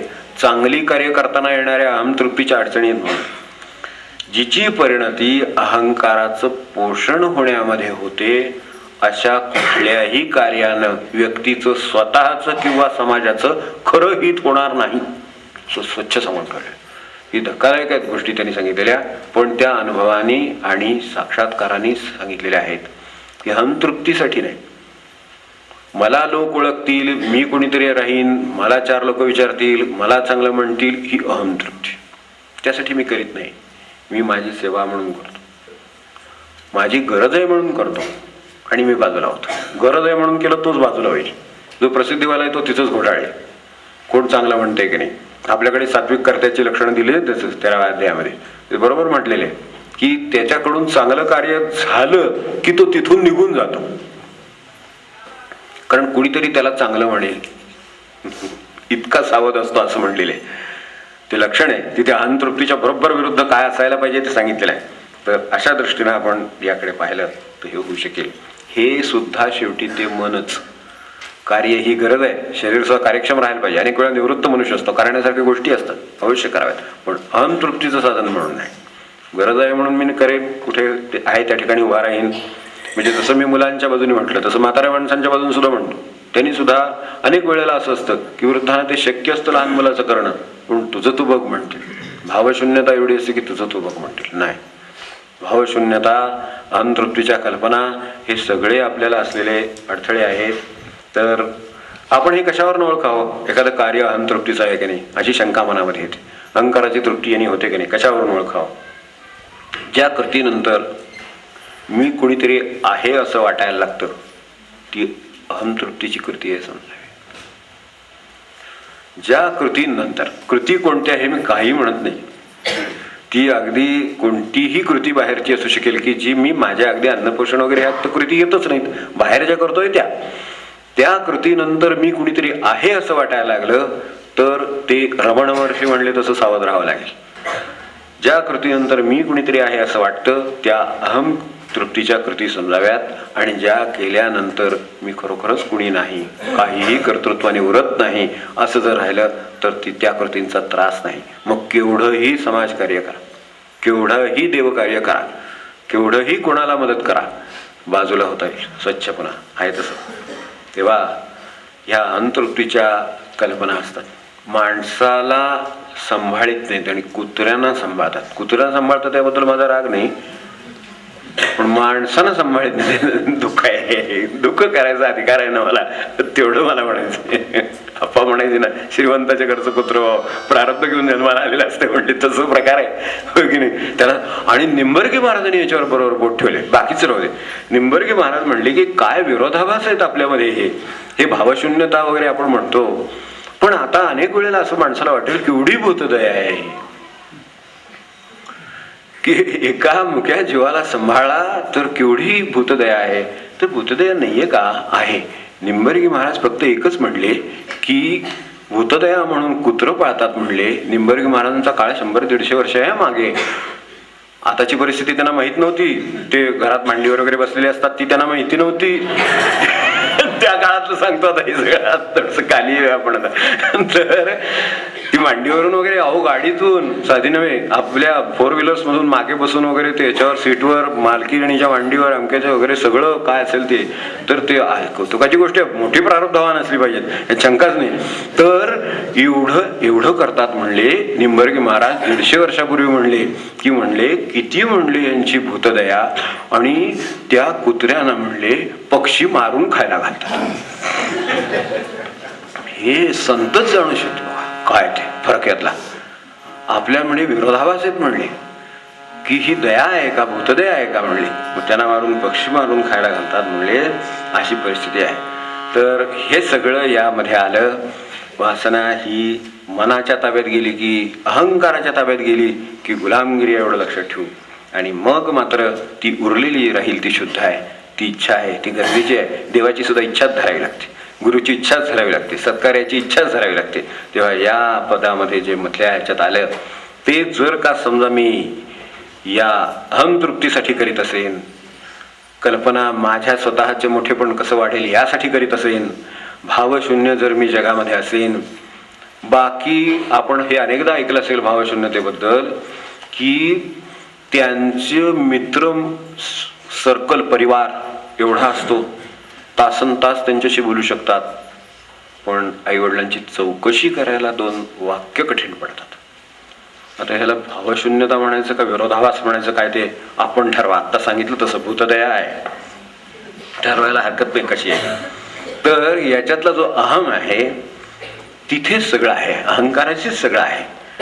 तेव्हा तिच्यावर आपलं लक्ष असावं. आपल्याकडे अहम लोप सांगितलेले आहे. ग्रंथ लिहिलेत, तर जुन्या ग्रंथामध्ये आपण अनेक वेळेला आयात ज्ञानामुळे त्यात सुद्धा घोटाळ्यात पडलेले आहोत. इथे सगळा गोंधळ आहे असं त्यांना वाटतं. इथं गोंधळ नाहीये, इथं पहिल्यापासून कर्तृत्व पुसून टाकण्याची पद्धत आहे. कुणी लिहिला हे सुद्धा तो लिहित नाही अशी परिस्थिती आहे. ही महान ग्रंथ जे आहेत त्या ग्रंथांचे कर्ते माहिती नाहीत अशी परिस्थिती आहे. ज्यांनी एवढा महान ग्रंथ लिहिला जो आज आपल्याला इतक्या वर्षांनी उपयोग पडतोय, त्यांचे कर्ते माहिती नाहीत अशी परिस्थिती आहे. इतका अहम लोभ करण्याची, अगदी साधं सांगतो, अगदी आजच्या काळामध्ये, आता पूर्वीचं सोडून द्या, फार जुनं झालं असेल कदाचित, 2000-5000 वर्षापूर्वीचे उपनिषद अमुक कोणाचं आहे माहित नसेल कदाचित, ठीक आहे. पण टेंबे स्वामींनी, तिथं आजच्या काळातली गोष्ट आहे ना, आता 100 वर्ष होतात, तर द्विसहस्त्री गुरुचरित्र लिहिलं. त्याच्याबद्दल त्यांना शंका विचारली की याचा स्वाहाकार किंवा अनुष्ठान आम्ही केलं तर चालेल का? उत्तम ग्रंथ आहे, स्वाहाकार करावा का, अनुष्ठान करावं का? ते अत्यंत कर्मठ कर्म मार्गामधले आहेत, शास्त्र मार्गामध्ये पाळणारे आहेत, तर अशा पद्धतीचे आहेत. त्यामुळं त्यांची परवानगी घेतल्याशिवाय करून हे पण बरोबर आहे, मनात आलं ते पण बरोबर आहे, त्याचं सामर्थ्य त्या लिहिलेल्या ग्रंथाला मंत्राचं सामर्थ्य आहे हे पण खरं आहे, हे सगळं खरं आहे.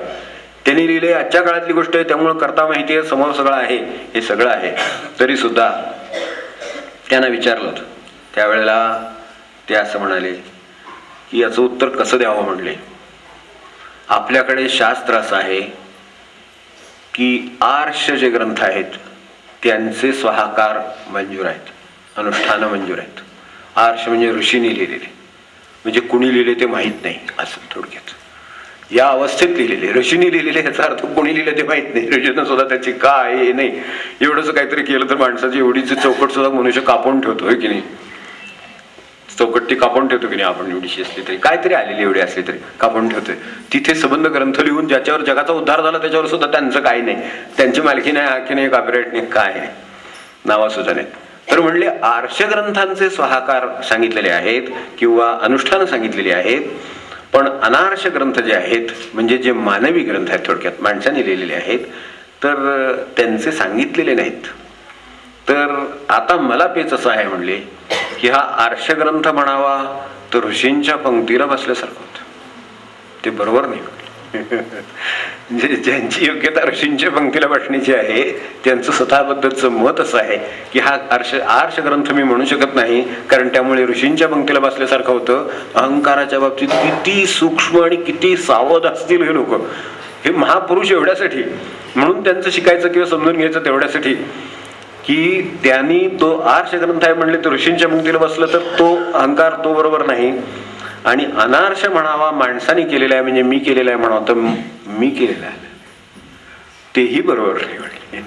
त्यामुळं मला याचा निकाल देता येत नाही, परभारे देवांच्या इच्छेने जे घडायचं असेल ते घडले म्हणले.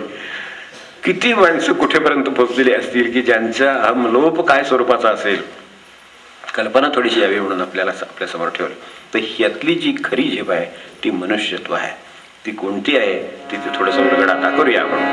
मनुष्यत्व ही झेपन साधी, मनुष्यत्व ही झेपन साधी, क्षुद्रपणाची टाक उपाधी, क्षुद्रपणाची टाक उपाधी, देव कार्य ही घेई संधी, देव कार्य ही घेई संधी, अनातारुणी नेदीना, मनातारुणी नेदीना, जनातसे उद्धरी, जनातसे उद्धरी, मनुजा देव सोयरा, मनुजा देव सोयरा,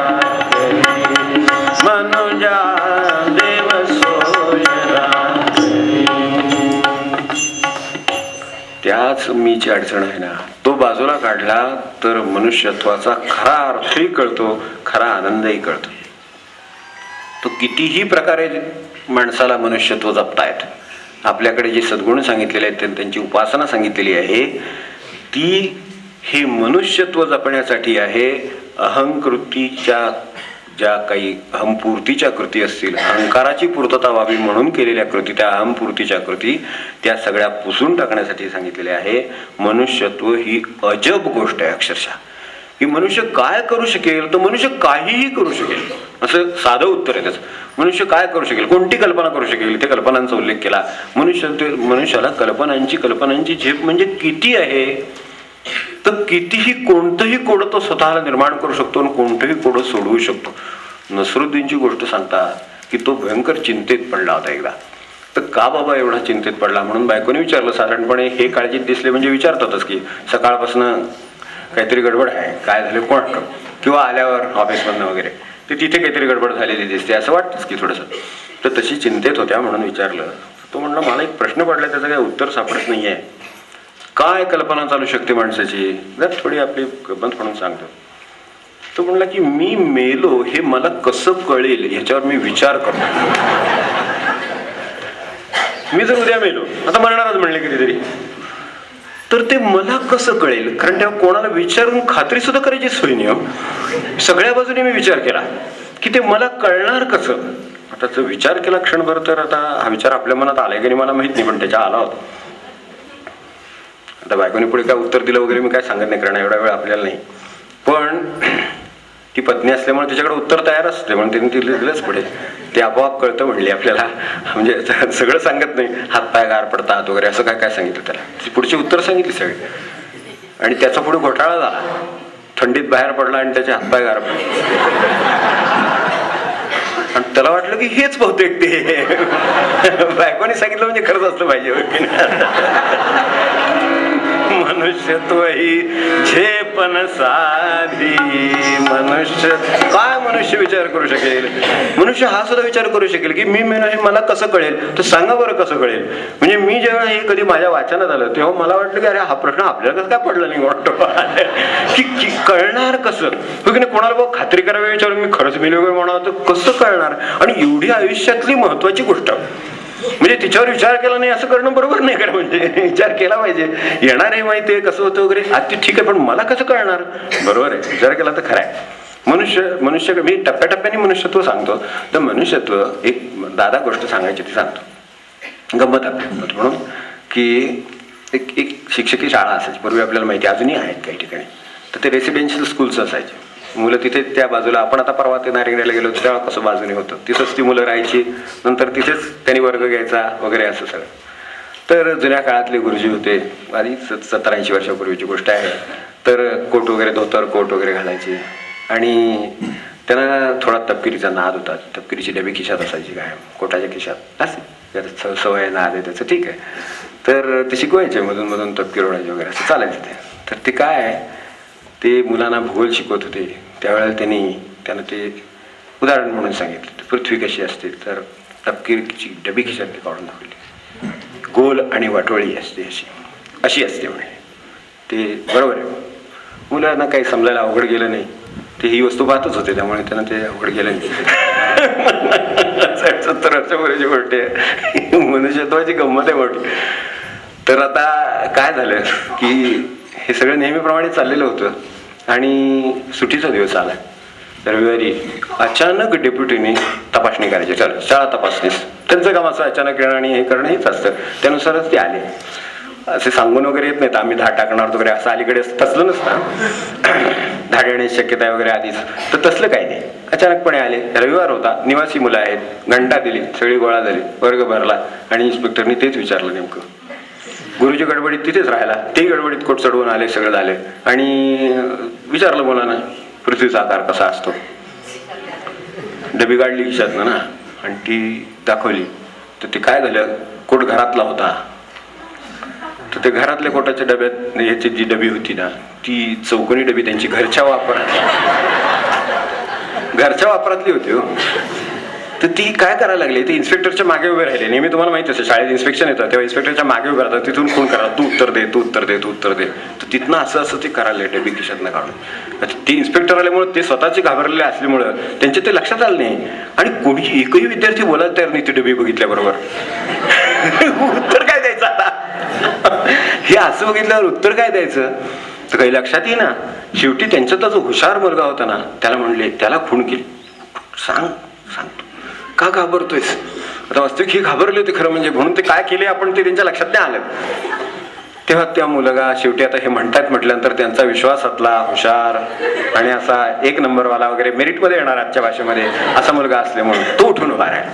त्याने आपलं सरळ उत्तर दिलं. तो म्हणाला की पृथ्वीचा आकार गोल आणि वाटोळा असा शाळांच्या दिवशी असतो आणि सुट्टीच्या दिवशी ती चपटी असते.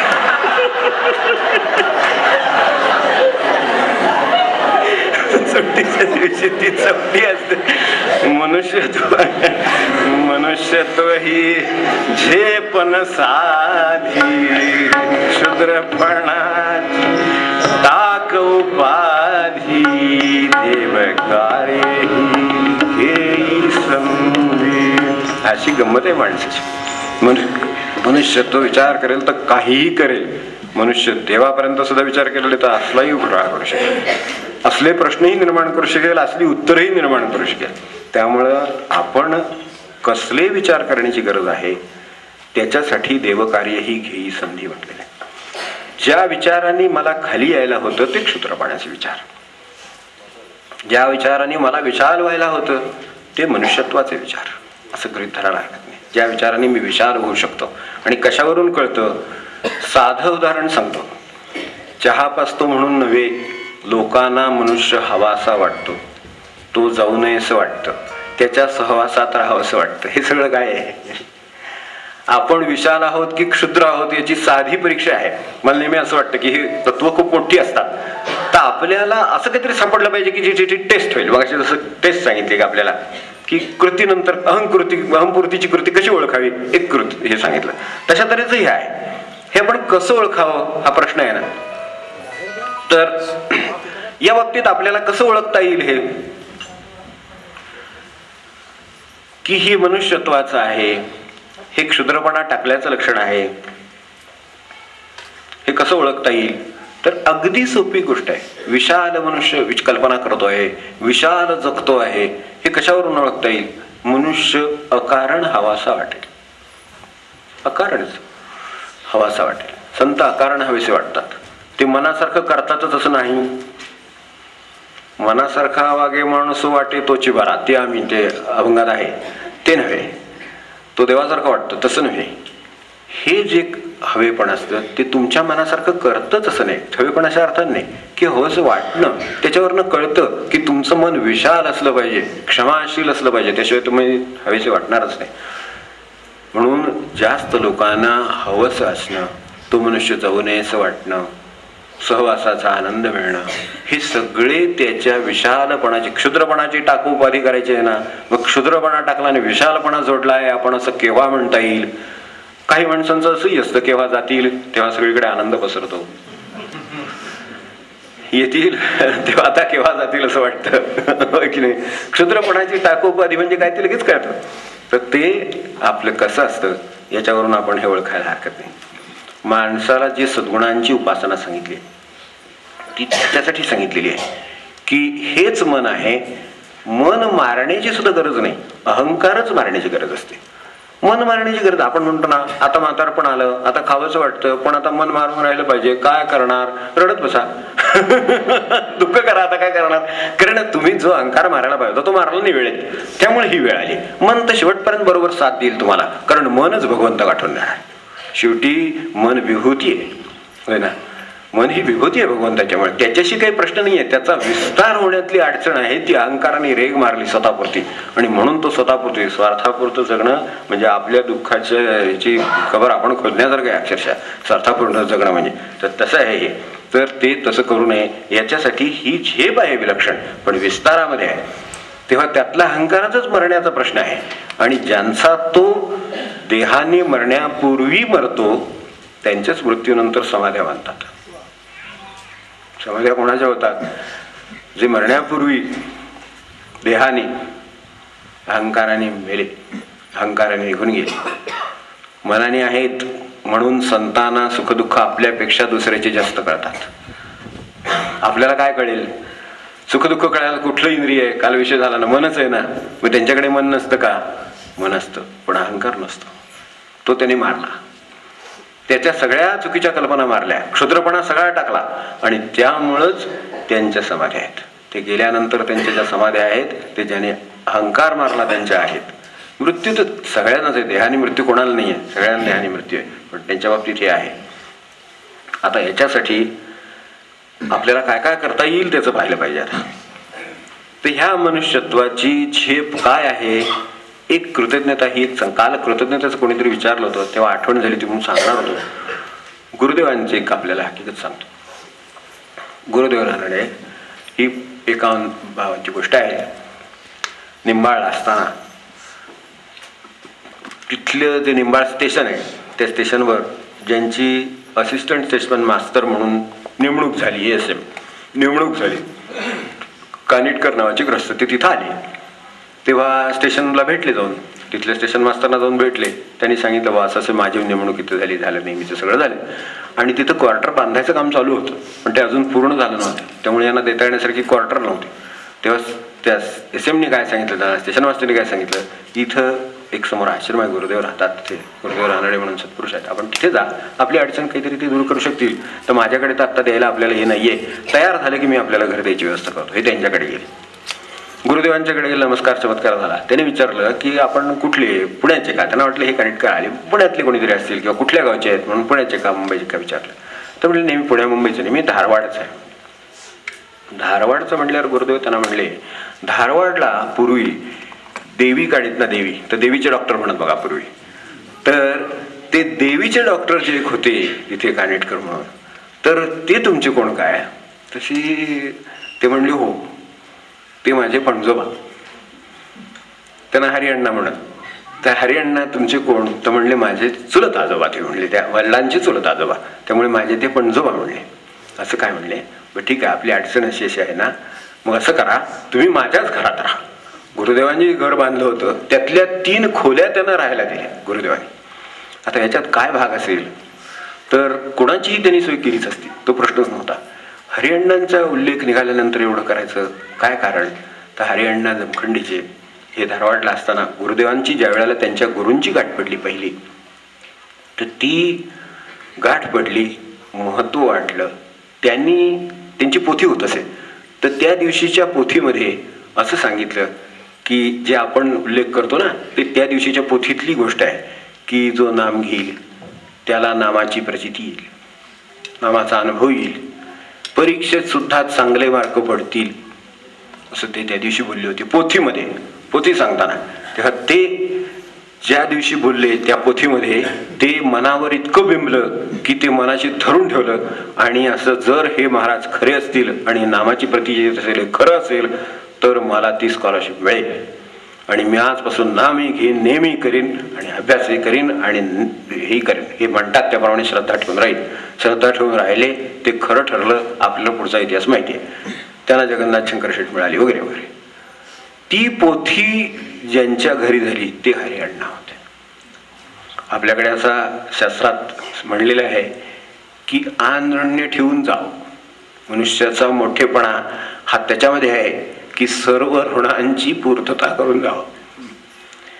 ज्यांच्या घरात पोथी ऐकली, ज्यामुळे आपल्या आयुष्याचा उद्धार झाला, त्यांच्या पंतू आज आपल्याकडे जागेच्या अडचणीसाठी आलेला आहे. तर त्याची अडचण आणि आश्चर्य म्हणजे एवढंच नव्हे, क्वार्टर पुरी झाल्यावर त्यांना स्टेशन मास्टरनी बोलावलं तरी गुरुदेवांनी सोडलं नाही. त्यांचं पोस्टिंग असेपर्यंत 4.5 वर्ष त्यांच्याकडे राहिले, ठेवून घेतलं. कारण त्यांच्या पंतूचं मी आज करू शकतो की ज्यांनी घरी पोथी ठेवली म्हणून मला गुरूंची गाठ पडून त्यांचे हे शब्द माझ्या कानावर पडले, त्यांनी आज आयुष्याला 50 वर्षांनी ऋण फेडायची संधी आली, तर गुरुदेवांनी ती बारकाईने घेतली. आता त्यांचा अधिकार त्यावेळेला काय होता खरं म्हणजे, पण एवढीशी गोष्ट सुद्धा त्यांनी सोडली नाही. फार सूक्ष्म मनुष्य विचार करू शकतो. आपल्याकडे इथे पंचमहाभूतांचा तत्वांचा फार फार सुरेख विचार केला गेलेला आहे. आपण अवश्य ते ग्रंथ गुरु वाचा, प्रयोग करून बघा. आपण त्याच्यावर इथे सत्र झालेलं आहे. अनेकांना माहिती आहे, नसेल माहिती तरी करून घ्यावं अशी विनंती आहे. गुरुदेवांचं घर दाखवताना एकदा विषय निघाला होता. सगळ्या बाजूनी मनुष्यत्व ही घेई, खरोखर देवकार्य ही घेई संधी आहे ना, मी तर म्हणेन मनुष्यत्व ही घेई संधी निदान. मनुष्यत्वात एवढ्या संधी आहेत, इतके सूक्ष्म विचार मनुष्य करू शकतो. इथे प्रत्यय येऊ शकतो त्याचा, माणसाला जो त्याला धरलेला आहे मनामध्ये विचार, त्याचा प्रत्यय येतो. इथपर्यंत शक्ती काम करते. हे मनुष्य म्हणून मनुष्यत्व ही झेप आहे. झेपन साधी, हे जे आहे खरोखर झेपन साधी. की घराचे दाखवत असताना गुरुदेव सहज म्हणाले, आपण ध्यानाला बसतो, ह्याला बसतो, तर आपले सर्वसाधारण कल्पना कशा असतात की आपल्यावर आता बाहेर जाऊन बसले, वाऱ्यावर खूप बरं वाटतं, झुळूक सुटली तरी सुद्धा बरं वाटतं माणसाला. तर गुरुदेव जाता जाता एक रिमार्क गुरुदेवाने मारला. अनुभवाचे आणि मनुष्यत्वाच्या आणि देवत्वाच्या झेपेचे हे छोटे छोटे उल्लेख आहेत म्हणून सांगतो.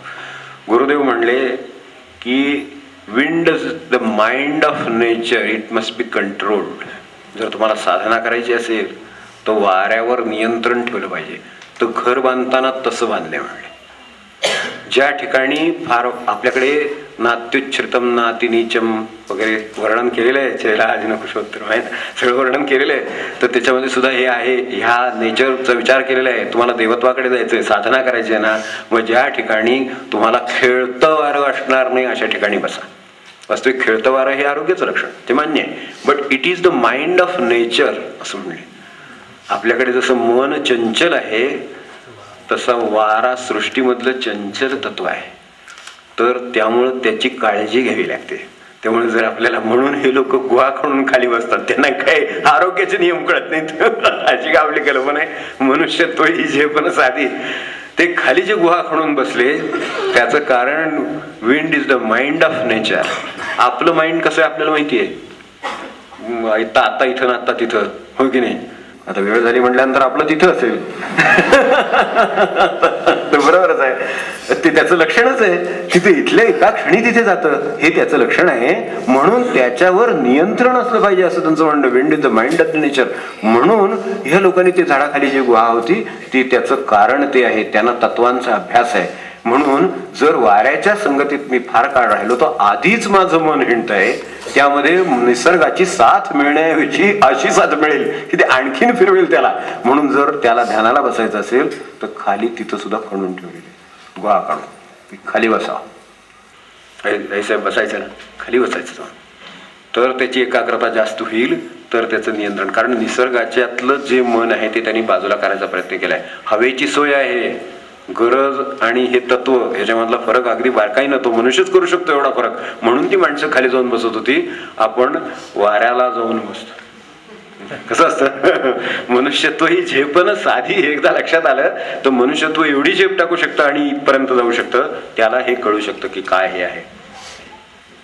आणि त्यांना तेवढी खात्री पण मनुष्याच्या ठिकाणी, शेवटची म्हणून सांगतो, मनुष्याच्या ठिकाणी ती खात्री पण असू शकते की त्याची देवत्वापर्यंत पोचण्याची झेपही नसती.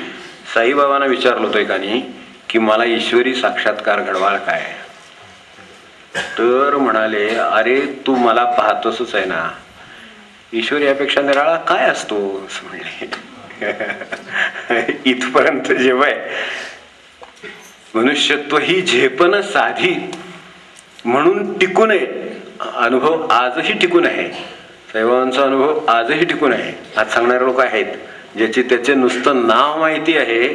आपण लिहिली ना, सांभाळ किती करणार, नाव जाणी ना तुमचे, काय नाते तुमचे त्याचे, पदोपदी त्यांना सुद्धा अशा किती का जन्मोजन्मी राखणार. नुसतं त्यांचं स्मरण जर एखाद्या सत्पुरुषाचं केलं तर आज राखण्याचं सामर्थ्य त्याला आहे. ही मनुष्यत्वाची देवकार्य केल्याची झेप. मनुष्यत्व ही मुळात झेप काय ती कळावी म्हणून आपल्यासमोर सगळं ठेवलं. मन शुद्ध शुद्ध म्हणजे किती होतं. विनोबाने एका ठिकाणी उदाहरण दिलेलं आहे की एक हत्ती पिसाळला, माझला पिसाळला तर माहूत घाबरला त्याला नेहमीचा कंट्रोल करणारा. तो पिसाळ्याचं लक्षात आल्यावर उडी मारून तो जाऊन घरामध्ये कडिलून बसला. त्याची पत्नी होती घरामध्ये. तिच्या लक्षात आलं, तिला माहिती आहे आता माहुताची पत्नी आहे, तिला माहिती आहे हा पिसाळ्याला हत्ती जर असेल तर काय करू शकतो हे तिला माहिती आहे. तिचं तान्हमूल तिच्याकडे होतं. ते तान्हमूल तिने नेऊन हत्ती समोर ठेवलं. धाडून कारण का तर तान्ह्या मुलाचं मन इतकं शुद्ध आहे, मी नाही. ते मूल समोर ठेवल्यावर हात शांत नाही. हे उदाहरण म्हणून मी बाबा सांगत असत की अशी गोष्ट मनुष्यत्व ही झेप काय आहे हे आईच्या अंतःकरणाला कळू शकते की मन इतकं मुलाचं निर्मळ आहे.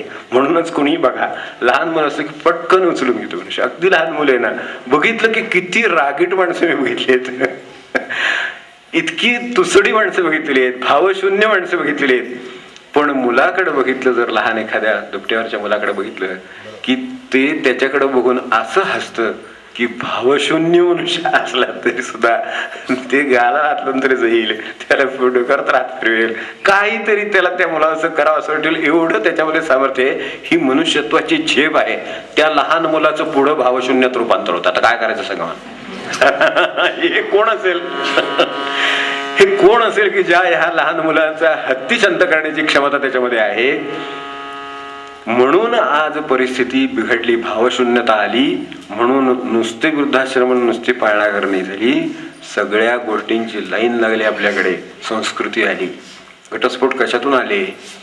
भावशून्यतेतून आले. एकमेकांच्या भावांची एकमेकांना जाणीव नाही, नुसती जाणीव मग कृती हे सगळं आहे ते काहीही उरलं नाही. तेव्हाच ही वेळ आली ना, नाही तर वेळ येत नव्हती. ही वेळ का आली? आणि जर ते बाजूला केलं तर आनंदाने मनुष्य राहू शकतो. गेलं काय बाजूला? अहंकार बाजूला गेला. चुकीचं मन होतं ते बाजूला गेलं. बाकीच्या मनाची तर गरजच आहे. प्रेम कशाने करणार? त्या मनानेच करणार. असं कुठलं काय नाही, तेच दिलेलं आहे. म्हणून त्याला विभूती म्हटलेलं आहे. तर ते लक्षात घेऊन आपण हे काम करावं असं मी आपल्याला म्हणेन की हे लक्षात घ्यावं. मगाशी साईबाबांचं सांगितलं आपल्याला, तसं आणखीन एक जाता जाता सांगतो. अगदी छोटासा संवाद आहे.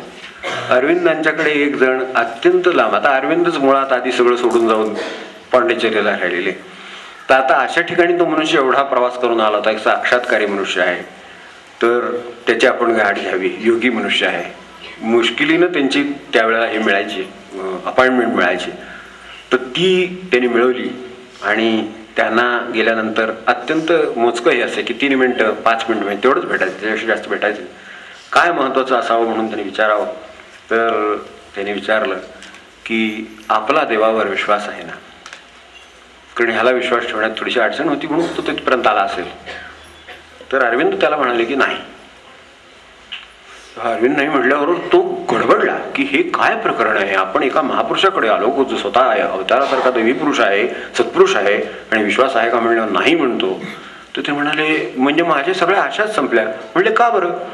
ते म्हणले विश्वास आहे का नाही तुम्ही विचारलं म्हणून विश्वास नाही म्हणून सांगितलं. देव ही काही विश्वासाची वस्तू आहे म्हणजे, ती वस्तुस्थिती आहे. काय करत ती वस्तुस्थिती हो, त्यात विश्वासाचा काय प्रश्न आहे म्हणते. अरविंद सांगू शकत ही माणसंच एवढं लक्षात ठेवण्यासारखी. म्हणून मनुष्यत्व ही झेपणसा आहे. मनुष्यत्व ही झेपणसाली, क्षुद्रपणाची ताक उपाधी, देव कार्य घेई संधी, देव कार्य घेई संधी, मना तारुणी नेई दीना, मना तारुणी नेई दीना, जनात से उद्धरी, जनात से उद्धरी, मनुजा देव सोय राखली, मनुजा देव सोय राखली. आम्ही देव जरा सोयरा करणार झाले काय तिकडे सगळं नाही ते आले म्हणजे मला ती सूचना आली असंच वाटतं लगेच. आहे थोडीशी पोटाची सूचना आपल्याला घ्यायला लागली असेल. आपलं समारोपाचं सत्र आहे, तर काय काय करता येईल हे प्रश्न आहेत. देव कार्य ही घेई संधी.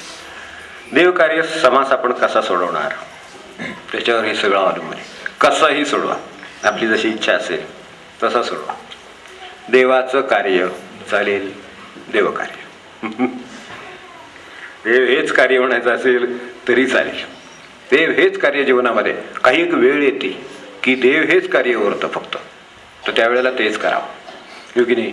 निवृत्तीनंतर अशी वेळ येते ज्याचे कर्तव्य चाललंय, प्रपंच चाललाय, नोकरी चालली आहे, व्यवसाय चाललाय, त्याला मी काय म्हणत नाही. पण अशी पण कोणाची वेळ येते की आता काहीही त्यांना सुद्धा आवश्यकता राहिलेली नसते. अशा वेळेला असा समाज सोडवावा. देव हेच कार्य. समाज सुद्धा आपल्या गरजा, परिस्थिती, वय, काय व्यवसाय काय असेल त्यानुसार समाज सोडवावेत. म्हणजे आपल्याला, आणि हे माणसाला हे सगळं शक्य आहे, हो की नाही. सुटीची पृथ्वी कुठली याची कुठली हे जो सांगू शकतो त्याला हे सांगता येणार नाही का? हे सांगता येईल. लहान मुलाला हे जर सांगता येतं तर आपल्याला नक्की सांगता येईल आपलं हे कसं. देवासाठी कार्य ते सुद्धा देव कार्यच आहे. कसं सोडवणार आपण? काहींचा कार्य हाच देव असतो असा पण समाज आहे, असाही सोडवता येतो. कार्य हाच देव आहे, पण कार्य हा देव थोडा घोटाळ्याचा आहे एवढं लक्षात ठेवा आणि करावा. कारण कदाचित त्यातलं कार्यच राहतं, देव जातो त्याच्यातला. मग ढीग तयार होतात, फक्त ते उचलून कोणाला तरी टाकावे लागतात. त्यामुळे आपण त्याच्या सोडवण्याकडे जाऊ नये, शक्यतो ह्यात राहावं. त्यात देव राहत असेल तर मग ठीक आहे. कार्य हाच देव असं म्हणतात काही लोक, कार्य हाच देव. पण हाच देव आहे असं आता ते ठरवलं पाहिजे ना. ते कार्य कसं असलं पाहिजे? देव जसं कार्य करतो तसं जर कार्य होत असेल तर ते देव कार्य. कार्य हाच देव म्हणायला सुद्धा हरकत नाही. अनेकांचं तसं असतं, मी माझ्या कामालाच देव समजतो. अनेक लोक म्हणतात, आता हॉस्पिटल डॉक्टर्स वगैरे म्हणतात की हाच आमचा देव. काय हरकत नाही, फी कमी घेणार, मोकळा सोडणार त्याला तसाच, आपले सगळे सुखदुःख बाजूला ठेवून त्याच्यासाठी धाव देणार. देव कसं काम करतो? आत्ता हाक मारली तरी देव हजर आहे.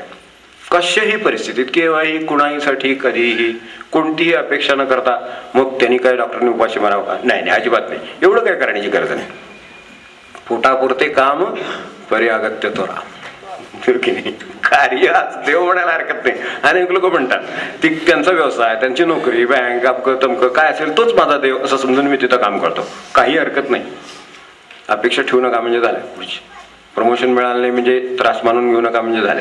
देव नाही असं कुठलं प्रमोशन वगैरे वाद नाही का. देव ज्या पद्धतीनं कार्य करतो त्या पद्धतीनं कार्य करायचे आपल्याला. मग कार्य हा देव होऊ शकतो. समाज तसाही सोडवता येईल, पण तो जर तसं करणार असाल कार्य तर तो सोडवता येईल. आपण तसं काय करावं याच्यातलं तर ते करावं. आता त्याच्यात काय काय गोष्टी सांगता येतील. आत्मोद्धाराचं कार्य हे पहिलं देवकार्य आहे खरं सांगायचं तर. स्वतःचा उद्धार, आता सांगितलं ना, अहंकार बाजूला ठेवणं हा सर्वात मोठा उद्धार आहे. तर तो आत्मोद्धार आहे, ते पहिलं देवकार्य. ते करून बाकीचे कार्य केली तर त्रास होत नाही. कितीही कार्य, कुठलीही प्रपंचाचे असो, लोकांचे असो, समाजाचे असो, कशाचे, सावधतेने कार्य करणं हे देवकार्य आहे. जे सावधान असतो कायम. आमच्या सोयीसाठी आम्ही शेजारती करतो आणि आमच्या सोयीसाठी आम्ही भोपाळ्या म्हणतो, हो की नाही. कारण आमची झोपेची वेळ आहे ना मध्ये, असं का करतो. पण समजा रात्रीचं 12 वाजता एखाद्याला काय व्हायला लागलं तर देव झोपी गेलेले, त्यामुळं आता सॉरी आपल्याकडे होतं की काही डॉक्टर्स असे असताना कॉल असतात, डॉक्टर झोपले. आता काय करणार आम्ही अशा वेळेला? डॉक्टरना काय म्हणायचं नाही आम्हाला, हो आपण ते म्हणजे हे केलेले सत्कार वगैरे आणि जाणीव आहे आपल्याला तशी, पण त्याच्यासाठी नाही, सांगतो की असं होतं. आता त्याला जर कासावीस झालेलं असलं तर मी हे पाहतो, हे लोक उठून जातात घरामधून 3-3 वाजता पहाटे लोक जातात. कॉल येतो, त्या माणसाला श्वास लागलेला असतो, काहीतरी त्रास झालेला असतो, तर हे धावत जातात ना. मग ते हरकत नाही, ते सावध असतात, कार्यासाठी सावधान असतं. हे देवकार्याचं लक्षण आहे. कोणती कार्य असू शकतील देवकार्य सावधानपणे केलेली आहेत, अडकलेले नाहीत, अहंकाराने अडकलेले नाहीत. जातोय माझं कर्तव्य म्हणून जातो, भक्ताने हाक मारली म्हणून आला, पण कर्तव्य म्हणून आला. तो तिथे उभाच आहे कायम, हो की नाही. म्हणून आपल्याकडचा पांडुरंग उभा आहे. विष्णू भगवान शेषशे आहेत, मस्त काम आहे त्यांचं. गरज पडली तर हाक मारा यायला तयार आहे, असं आहे. प्रत्येकाची वैशिष्ट्य आहे. आपल्याकडे अनेक देव ना, ही फार श्रीमंती आणि याची कल्पना आहे, आपल्याला कल्पनाच येणार नाही असली श्रीमंतीची, हो की नाही. श्रीमंती आहे अक्षरशः. निवांत गणपती बाप्पा बसलेले असतात बघा, पण तुम्ही म्हणायची कुठे काय वाटेल ते दूर करतील. विघ्नार्थ आपण म्हणतो ना, विघ्न काय सांगून येणार आहे आपल्याला नाही, पण आला की तो बाय. कारण त्याची कोणत्या क्षणी काही करण्याची तयारी, तो सावधान आहे. तसा पांडुरंग सावधान आहे कायम, बाय. आपण नुसतं म्हणा हात मारा अशी परिस्थिती आहे. त्यामुळे सावधानता हे देवकार्याचं लक्षण आहे. आपलं मन ओलांडून म्हणजे अहंकार ओलांडून केलेलं कार्य हे देवकार्य आहे. आपल्याला म्हटल्याप्रमाणे आपली कुवत, आपला काळ, आपल्या गरजा हे ओळखून केलेलं कार्य देवकार्य आहे. आपलं काळ कोणता आहे, गरजा कोणत्या आहेत, कुवत कोणती आहे, ती ओळखून केलेली देवकार्य होतात. ती सुद्धा हे सगळं बाकीचं लक्षात घेऊन. काय असतं प्रत्येकाचे, काल आपला दासगणू महाराजांचा विषय निघाला, मला त्याने वामन शास्त्र्यांचं विचारलं. हे भेद करणारं आणि माणसांना वेगळं करणारं हा अहंकार आहे बरं का, आपण लक्षात ठेवा. अगदी विनंती करून सांगतो की अहंकार आहे तेच मन आहे, तेच मन बरं का. रमणाने किंवा यांनी दिलेलं रमण महर्षींनी किंवा त्या पद्धतीचं उदाहरण देऊन सांगू का, अगदी तसं त्या शब्दात नाही पण इथे लागू असलेलं सांगतो. मन शिडीसारखं आहे, त्यांनी खाली पण येता येतं आणि वर पण जाता येतं, एवढं लक्षात ठेवलं मी. मनविस्तारी म्हणजे काय ते आपल्या लक्षात येतं. त्या शिडीने मनुष्य माडीवरही जातो, त्या शिडीने खाली पण येतो. तेव्हा त्याच मनाने पशुत्वाची शिडी उतरून पण खाली जाता येतं. ती शिडी उतरून खाली गेला की पशुत्वाकडे जातो, त्याच शिडीच्या पायऱ्या चढून वर गेला की देवत्वाकडे पण जातो. असा मध्ये ठेवलेला आहे माणसा, शिड्या लावलेल्या आहे, शिडीचा वापर कसा करायचा आपण ठरवायचा. तर अशा तऱ्हेचं हे मनाचं काम आहे. पण कुवतकरचा कल ओळखून काम करावं हे देवकार्य आहे. आपल्याकडे देवानं हाक मारली तर अमक्याला जा म्हणून सांगितलेल्या घटना पुराणामध्ये आहेत. अरे बाबा ते तेवढं त्यांचं काम करू नये, ते त्याचं काम आहे, त्याची करज कुवत बरोबर त्याचंच काम त्याला सांगितलेलं आहे. तू जा आणि हे कर, त्यासाठी मी येण्याची आवश्यकता नाही, हे काम वेगळ्या स्वरूपाचं आहे, ते तू कर. असं वैविध्य देवांच्या मध्ये सुद्धा त्यांनी ठेवलेलं आहे की त्याचं कार्य करायला अमकं कार्य करायला अमका योग्य आहे, त्याला तिकडे पाठवलेलं आहे. काल आपल्या विषय निघाला होता कशावरून, भेद पाडतं मन तिथून ते. तर भेद पाडतं पंथांचे, धर्मांचे, सगळ्यांचे भेद पाडतं तो अहंकार आणि त्याच्यामधले जे मनाचा जो भाग आहे तो हे काम करतोय. परमेश्वराला ह्यातली कल्पना नाही, काही कल्पना नाही. जसं सूर्याला म्हणलं की बाबा तू आमचं मोठं अंधाराचं काम हे करतोस, दूर करतोस, ही मोठी कृपा आहे तुमच्या आमच्यावर. तेव्हा तो बुचकळ्यात पडून आपल्याला विचारतो की कसल्याबद्दल आपण बोलत आहात. सूर्य विचारतो, विनोबा म्हणले ना, सूर्य विचारतो की ते अंधार वगैरे तुम्ही म्हणलात दूर करतो वगैरे ते काय असतं, असं नाही का. असं आहे. त्यामुळं कार्य करताना त्यांनी हे त्यांच्याकडे ही जाणीव असते, ओळख असते बरोबर. त्याचगणूंचा कालचा विचार झाला तो सांगत होतो. त्यांच्या वामन शास्त्रींच्या बद्दल मला नंतर एकाने शंका विचारली की त्यांच्या याच्याबद्दल ती चांगली गोष्ट आहे, समजूनच घेत राहावं आणि संतचरित्र अवश्य पाहत राहावं, बारकाईनं वाचून चाळून पाहत असावं. ते स्वतः रामदासी होते, ते वारी पांडुरंगाची करीत आणि दासगणूंना जो त्यांचा उत्तम शिष्य म्हणून त्यांनी करून घेतलं, ज्याच्या नावाने काल मृत्यूपत्र करून दिलं म्हणून सांगितलं, त्यांनी शंकराचं नामस्मरण दिलं. आपण काय ओळखायचं तो मनविस्तारी म्हणजे काय याची थोडीशी ओळख असावी म्हणून त्यांचं कालचा एक विषय सांगायचा राहिला तो आज सांगितला. लक्षात आता आठवण झाली त्याची की स्वतः रामदासी वारी पांडुरंगाची आणि आपल्या प्रिय भक्ताला शिष्याला नाम शंकराचं. आता ह्याच्यापेक्षा आणखीन काय मिटवण्याचे मार्ग असतील, भेद मिटवण्याचे मार्ग काय असतील. म्हणून भेद मिटले तर आनंद आहे. नामाबद्दल आरती लिहिली आहे ती ह्या भावनेने लिहिली आहे, येथ भेद मिटती. नाम सगळे भेद मिटवून टाकतो तुमचे. जर काय राहत असतील तर नामात अजून अहंकार किंवा मन आहे असं ओळखायला हरकत नाही. नाम घेतल्यावर भेद कमी होत असतील तर नाम बरोबर आहे असं समजायला हरकत नाही. नामाची पण खूण आहे काहीतरी. भेद जर कमी वाटत असतील, प्रत्येक जण आपला वाटत असेल तर त्याचा अर्थ नाम बरोबर आहे चाललेलं. कारण नाम भेद मिटवतं, ते त्याचं काम आहे. ते एकत्वातूनच निर्माण झाले, त्याला दुरावा माहितीच नाही, दुसरे पण माहितीच नाही. मग सगळे आपले वाटतात, सगळे पंथ आपले वाटतात, सगळे सत्पुरुष आपले वाटतात, हे आपले वाटतात. तर ते त्यावेळेला होऊ शकेल. आता सांगत होतं तो त्याच्या पुढचा भाग होता खरं की दासगणू महाराजांचा विषय निघाला तर त्यावेळेला साईबाबांना ह्यांची कुवत ओळखलेली. देवकार्य हे आज्ञेने सुद्धा करावं, त्यातला प्रकार आहे तो. देवकार्य केव्हा करावं, आज्ञेने करावं. परमेश्वर आपल्याला आज्ञा देतो, अनेक वेळेला परमेश्वर आज्ञा देतो, फक्त ते काय होतं की तो परमेश्वर आहे हे आपल्या लक्षात येत नाही. आणि आज्ञा म्हटलं की आपल्याला जरा बिघडायला होतं, कोणीतरी सांगावं ना आपण करावं. मी चॉईस करेन असं वाटतं आपल्याला, चॉईस करून करा. ते मनच परत आड येणार आहे. तर परमेश्वर कुणाच्या ना कशाच्या तरी रूपाने आपल्या समोर सांगत असतो की अमुक करावं, तर तो कुठल्या तरी रूपाने सांगेल ना. आम्हाला काही एकदम एवढी क्षमताच नाही की आमच्यात परमेश्वर आमच्या डोळ्यात मावेल किंवा दिसेल, पाहू शकू असं नाही.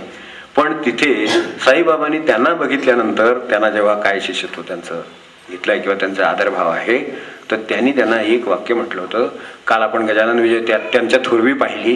दुसरी थोरवी ही की समद्या संतांना अवतरण कर म्हणे, हो ना, आपल्याला माहिती असेल. सगळ्या संतांना बोलावं म्हणाले. हे कार्य देवकार्य. आयुष्यभर सगळ्या संतांची चरित्र निवडून, पारखून, गोळा करून, कष्ट करून, लिहून, पाऊण लाख संख्या आहे लिखाणाची. पाऊण लाख आपल्या कल्पनेत मावणार नाही अशी कार्य केलेली. सगळ्या संतांना आमंत्रण दे म्हणे. एक एक आख्यानं अशी लिहिलेली आहेत की आजही मनुष्याच्या डोळ्यात पाणी उभं करतील आणि त्याचे सर्व सात्विक भाव जागे करतील, एवढी आख्यानं लिहिली. आयुष्यभर ही संत सेवा. द्यायचं घ्यायचं काय, काही नाही. काहीही द्यायचं नाही त्याबद्दल त्यांना. कुठेही आख्यान, कुठेही कीर्तन, कुठेही निरूपण. ते होळकर सरकार होते, त्यांनी दिलेली सुद्धा दक्षिणा परत. देवाचे सरकार होते, म्हणजे सरकारांचे सामान्य ठिकाणी गेलं तर विषयच नाही, पण देवाच्या सरकारांनी दिलं तरी सुद्धा हे आपल्याला परत ठेवा, मी संतांची सेवा करत असतो, तर त्यासाठी करतो. मग देवकार्य होईल की नाही मला सांगा. असं काही प्रत्येकाला आपल्या परीनं दासगणू होता येतं, त्याच्यासाठी साईबाबा असतात एवढंच आपल्याला फक्त सांगतो. बाकी काय सांगू, त्याच्यासाठी असतात ते हजर असतात. आता फक्त समारोपाचं बघूया. अडचण काय येते की कृपा व्हायला मध्ये काहीतरी अडचण येते. ते निसर्गदत्ताने बरोबर अधोरेखित करून ठेवलेले आहे. अश्रद्धा आणि अवज्ञा या दोन गोष्टींनी स्पर्श लांबणीवर पडतात. मग आपण एकदा ज्ञानेश्वरीत पाहिलं, आपल्याला आठवत असेल की अश्रद्धा आणि अवज्ञा याच्यामुळे माणसाला या सगळ्या देवत्वाची कल्पना येत नाही, देवकार्याची कल्पना. मी देवकार्य कोणतं करू, प्रत्येकाला एकच करता येईल का, सगळे संत चरित्र गाऊ शकतील का, नाही गाणं. ठीक आहे, त्यांची ती कुवत म्हणून सांगितलं, कुवत गरजा काळ हे ओळखून तरुणपणी करायचं संत कार्य देवकार्य वेगळं असेल की नाही. त्या मुलाला ज्या वेळेला तो शिकवतो, मनापासून प्रेम करतो आणि त्याचं काय जे आता भावशून्यता म्हटलं ना तसं भावशील राहतो, हे सुद्धा देवकार्यच आहे माझ्या दृष्टीने.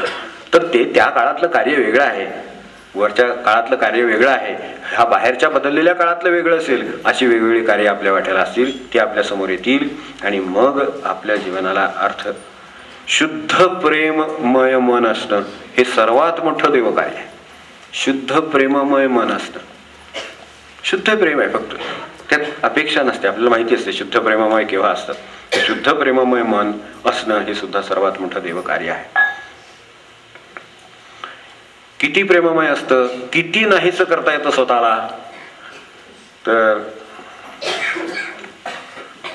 एक फक्त आता शेवटची 5 मिनिटात सांगतो आणि थांबतो. आता कितीतरी गोष्टी सांगतायत येतील, पण उलगडा म्हणून फक्त आपल्याला एक, मी थोडासा त्या पंचायतनांचा अभ्यास करीत होतो. पंचायतन ही कल्पना काय आहे, ती कशी आहे, कोणाचं पंचायतन, विष्णू पंचायतन, अमुक देव पंचायत, शंकर पंचायत, हे पंचायत ते पंचायतन, सगळी पंचायतन पद्धत. रामाचं पंचायतन पाहिलं तर राम पंचायतनामध्ये शास्त्रामध्ये दिलेलं होतं. राम नंतर ते काय भरत शत्रुघ्न, राम लक्ष्मण भरत शत्रुघ्न आणि मारुती, हे पंचायतनात रामाच्या स्थान आहे. मी म्हटलं ते सीतेचं कसं काही नाही. मी म्हणजे शंका टिपून ठेवली होती. नंतर मग त्यातल्या शास्त्रज्ञांना विचारले, त्यातले शास्त्री जे होते त्यांना विचारले, ते म्हणले ती रामात येते असं मानलेलं आहे. अरे वा, प्रेमळ भक्ताचं याच्यापेक्षा काही उदाहरण असू शकेल. ती रामात येते म्हणजे वेगळं स्थान द्यायची गरज नाही. हा आपण मूर्ती करतो, आपला आनंद असतो, ती गोष्ट वेगळी. पण राम पंचायतन म्हटलं तर मारुतीचं स्थान आहे, पण सीतेचं स्थान काय असेल. म्हणून ते जानकी जीवन स्मरण जय ती येते म्हणाली. इतकं प्रेमळ भक्ताचं स्वतःचा आत्मलोप लोप म्हणजे किती असू शकेल.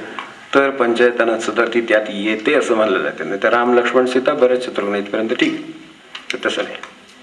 राम लक्ष्मण भरत शत्रुघ्न मारुती की राम पंचायतात झालं पाहिजे असं शास्त्रामध्ये आहे. शास्त्राच्या अभ्यासाच्या विषय निघाला म्हणून त्यावर सांगते. आता असे जे प्रेमळ भक्त आहेत त्यांना भगवंताने एक शेवटचं आश्वासन दिलेले तेवढं आपल्या समोर ठेवतो की ज्यांनी ही मनुष्यत्वाची झेप ओळखली, पहिल्या 2 कडव्यात सांगितलं तर सगळं अभ्यासून प्रयत्नपूर्वक बाजूला केलं, मनुष्यत्व ही झेप लक्षात आली, क्षुद्रपणा टाकून दिला, देवकार्याची संधी घेतली, स्वतःला तारून नेलं आणि जना तसे उत्तरे, आपोआपच दुसऱ्याचा उद्धार होतो. दुसऱ्याचा उद्धार करायला जायची खरोखर गरज नाही. आपली कधीही तशी भावना नाही, नसावी, काही करायची गरज नाही. आपल्यासाठी दिवा लावावा, प्रकाश बाकीच्या नावे मिळतो, तितकं सोपं आहे. आपल्यासाठी दिवा, तसं आपल्यासाठी स्वतः मनात तारुणी नेई देणार, मग जना तसे उद्धरी आपापच आहे. तर ते तारून नेण्यासाठी मनाला प्रार्थना करावी. असे जे प्रेमळ भक्त आहेत ज्यांची पहिल्यांदा अडचण कमी तुटवडा उणीव असं आपण सुरुवातीला म्हटलं होतं, उणीव आहे, तर त्यांनी लिहिलंय की असे थोडे असतात. ते कसे असतात तर मी जास्तीत जास्त माणसाला काय देऊ शकतो, देव. बरं का, देवाची गंमत आहे म्हणून सांगतो. आणि ती सांगणारे मूळ ज्ञानेश्वर महाराज आहेत, हे विसरून नाही चालणार. ज्ञानेश्वर महाराज म्हणतात की भगवंत म्हणतो म्हणजे कृष्णाचं म्हणणं आहे ते की भक्तांना मी जास्तीत जास्त काय देऊ शकतो, तर त्यांना मी जास्तीत जास्त प्रेमच देऊ शकतो म्हणले. पण ते प्रेम त्यांनी कर्तृत्वाने आधीच मिळवलेलं असतं म्हणले. ही देवभक्ताची खरी गंमत आहे म्हणले की जे मी त्यांना देऊ शकणार ते त्यांनी त्यांच्या कर्तृत्व कोणतं हे वरचं शूद्रपणाची टाक उपाधी अहंकार बाजूला ठेवला, मनाला योग्य वळण दिलं वगैरे वगैरे करून ते इतके प्रेममय झालेले आहेत की ते माझे खरे प्रेमळ भक्त आहेत. तर ते जे प्रेमळ भक्त आहेत त्यांनी त्यांच्या कर्मानेच ते प्रेम मिळवलेलं आहे. तर आता त्यांना काय द्यायचं? तर मी त्यांच्यासाठी असं असलं तरी सुद्धा 2-3 गोष्टी करतो. काय करतो तेवढं भगवंत आपल्या बाबतीत करील एवढं आपण भगवंताचं वचन म्हणून लक्षात ठेवायला हरकत नाही. जे प्रेम त्यांच्याकडे आहे ते कसं वाढेल असं मी पाहतो. हे भगवंताचं आपल्याला आश्वासन आहे. ज्ञानेश्वरीत कृष्णाच्या तोंडून हे आश्वासन आहे की त्यांचं जे प्रेम मनामध्ये उद्भवलेलं आहे, जे विशुद्ध आहे, जे निखळ आहे, जे सर्वांच्यावर आहे, जे भेदभाव जाणीत नाही, जे निरपेक्ष आहे, असं प्रेम मी जे त्यांना कृपा म्हणून देणार ते त्यांनी मिळवलेलंच आहे. ते कसं वाढेल असं मी पाहतो. दुसरं, चुकून समजा काळाने त्यांच्यावर अकाली उडी टाकायची ठरवली तर तिथे मी मध्ये पडतो, काळाला बाजूला करतो. कारण त्यांना जगवण्यात माझं काम होत असतं. म्हणून काळाची उडी जर पडत असेल तर त्या क्षणी त्यांचा काळापासून बचाव करण्याचं काम मी करतो. कारण ते फक्त असे असतात की ते केव्हाही त्यांना काळाचीच किंमत नाही मुळात. जिथं देहाची किंमत असते तेव्हा काळाची किंमत असते. देहाचीच किंमत नसली तर काळ कोण? की नाही, काय काळजी करायचं कारण नाही. त्यामुळे त्यांना काळाची किंमत नसते तर मला पडावं लागतं मध्ये. कारण यांना काळ घेऊन गेला तर माझ्या बाकीच्या भक्तांचं कसं होणार? म्हणून त्याला मी मध्ये पडतो आणि काळापासून त्याचा बचाव करतो. आणि तिसरं काय करतो तर उपासनेचा एक अधिकार असतो, तो त्याचा मी वाढवतो. उपासतीची पदवी, उपासनेचे सुद्धा अधिकार असतात. तर उपासनेचा मी अधिकार वाढवतो. अशा 3 गोष्टी सांगितलेल्या आहेत. तर असं आपल्याला होता यावं, त्याने आपल्यावर असं आनंदाने प्रेम करावं. कधी हे भक्तपण आपल्या अंगी येईल, कधी हे आपल्याला अशा तऱ्हेचं देवकार्य करता येईल याची प्रेरणा आपल्याला मिळावी सर्वांना, अशी संतांच्या चरणी प्रार्थना करूया. पांडुरंगाच्या चरणी प्रार्थना करूया. महाराजांच्या चरणी प्रार्थना करूया. आपल्या सर्व साधक मंडळींच्या चरणी सुद्धा प्रार्थना करूया. कारण त्यामुळे हा सगळा आनंद आहे. नाहीतर कुठला आनंद आहे आपल्याकडे? आपण सगळे आत नाम घेतो आहोत, सद्विचारामध्ये राहतो आहोत, मनापासून करतो आहोत सगळं. हाच परमेश्वराचा, तो आपल्या रूपाने आपल्याला भेटला म्हणून आपल्या सर्वांच्या बद्दल कृतज्ञता व्यक्त करतो. आपल्या सर्वांना मनपूर्वक वंदन करतो. आणि पद म्हणून आपण थांबूया. व्यवस्थेची सूचना आहे तेवढी एकदा वाचून दाखवतो. भोजन व्यवस्था. नेहमी पहिली पंगत पुरुषांची असते म्हणून यावेळेला पहिली पंगत महिलांची. हे पहिलं वाक्य त्यांचं नव्हतं, नेहमी वाचल्यावर ऍड केलं. पहिली पंगत महिलांची आहे. सर्व महिलांनी हॉलमध्ये बसावं. ज्यांना बसता येत नाही त्यासाठी त्यांच्यासाठी टेबल खुर्च्या बाहेर ठेवलेल्या आहेत. ज्यांना खाली बसता येत नाही त्यांच्यासाठी. एकूण संख्या टेबल खुर्च्यांची ना, ती 10 ते 12. आज जास्त आहे ना संख्या. तर हॉलमध्ये संख्या पंगत तयार आहे तर त्याची संख्या जास्त आहे. टेबल खुर्च्यावर फक्त ज्या कोणाला 8-10 जणांना बसता येत नाहीये स्त्रियांच्या मध्ये तर त्यांच्यासाठी बाहेर. तशाच तऱ्हेनं नंतर पुरुषांची पण व्यवस्था आहे. पुरुषांनी जरा शिबिरामुळे देवकार्य ही घेई संधी म्हणून मागे थांबावं. आणखी ज्येष्ठ पुरुषांनी आतल्या खोलीत बसायला हरकत नाही. म्हणजे जे हॉलमध्ये आहे तो महिलांच्या तिकडे, त्याच्याही पलीकडे एक खोली आहे. तर ज्येष्ठ मंडळी, आता ज्येष्ठ मंडळींचा खुलासा आपण आयोजकांना विचारून करावा. कारण हा थोडासा शंकाचा शब्द आहे. वयाने ज्ञानाने मानाने कशाने काय ते आपण आता ठरवावं आणि आयोजकांना विचारून त्याचा खुलासा करून आपण आतल्या खोलीत जावं का इथेच थांबावं. सध्या जप करत किंवा एकमेकांना भेटू. आता आनंद आहे. आता आपलं मौन संपलंय. उपासना उत्तम झालेली आहे. याच आनंदामध्ये सर्वांनी भेटूया आणि तिकडे आपल्याला बोलवणं आल्यावर पुरुषांनी जाऊया. महिलांना मात्र पहिली संधी आहे. देवकार्य करतायत, आपण लक्षात ठेवा तेवढं. चांगली गोष्ट आहे. तर त्यांना पहिल्यांदा स्थान देऊ देत. ज्येष्ठ मंडळींना आत व्यवस्था केली आहे तिकडे जायला हरकत नाही. बाकीच्या पुरुष मंडळी थांबूया. सर्व संतांच्या बद्दल कृतज्ञता पुन्हा एकदा व्यक्त करूया. मन विस्तारी थोडे मनुजा, मन विस्तारी थोडे मनुजा, देव सोय राखरी. मनुजा देव सोय राखरी. मन विस्तारी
ही जेवण साधी मनुष्यत्व ही जेवण साधी शुद्रपणाची राग उपाधी शुद्रपणाची राग उपाधी देवकार्य घेई संधी देवकार्य घेई संधी मना तारुणी नेईना मना तारुणी नेईना जनात से उद्धरी जनात से उद्धरी मनुजा देव सोयरा हरी मनुजा देव सोयरा हरी मन विस्तारी थोडे मन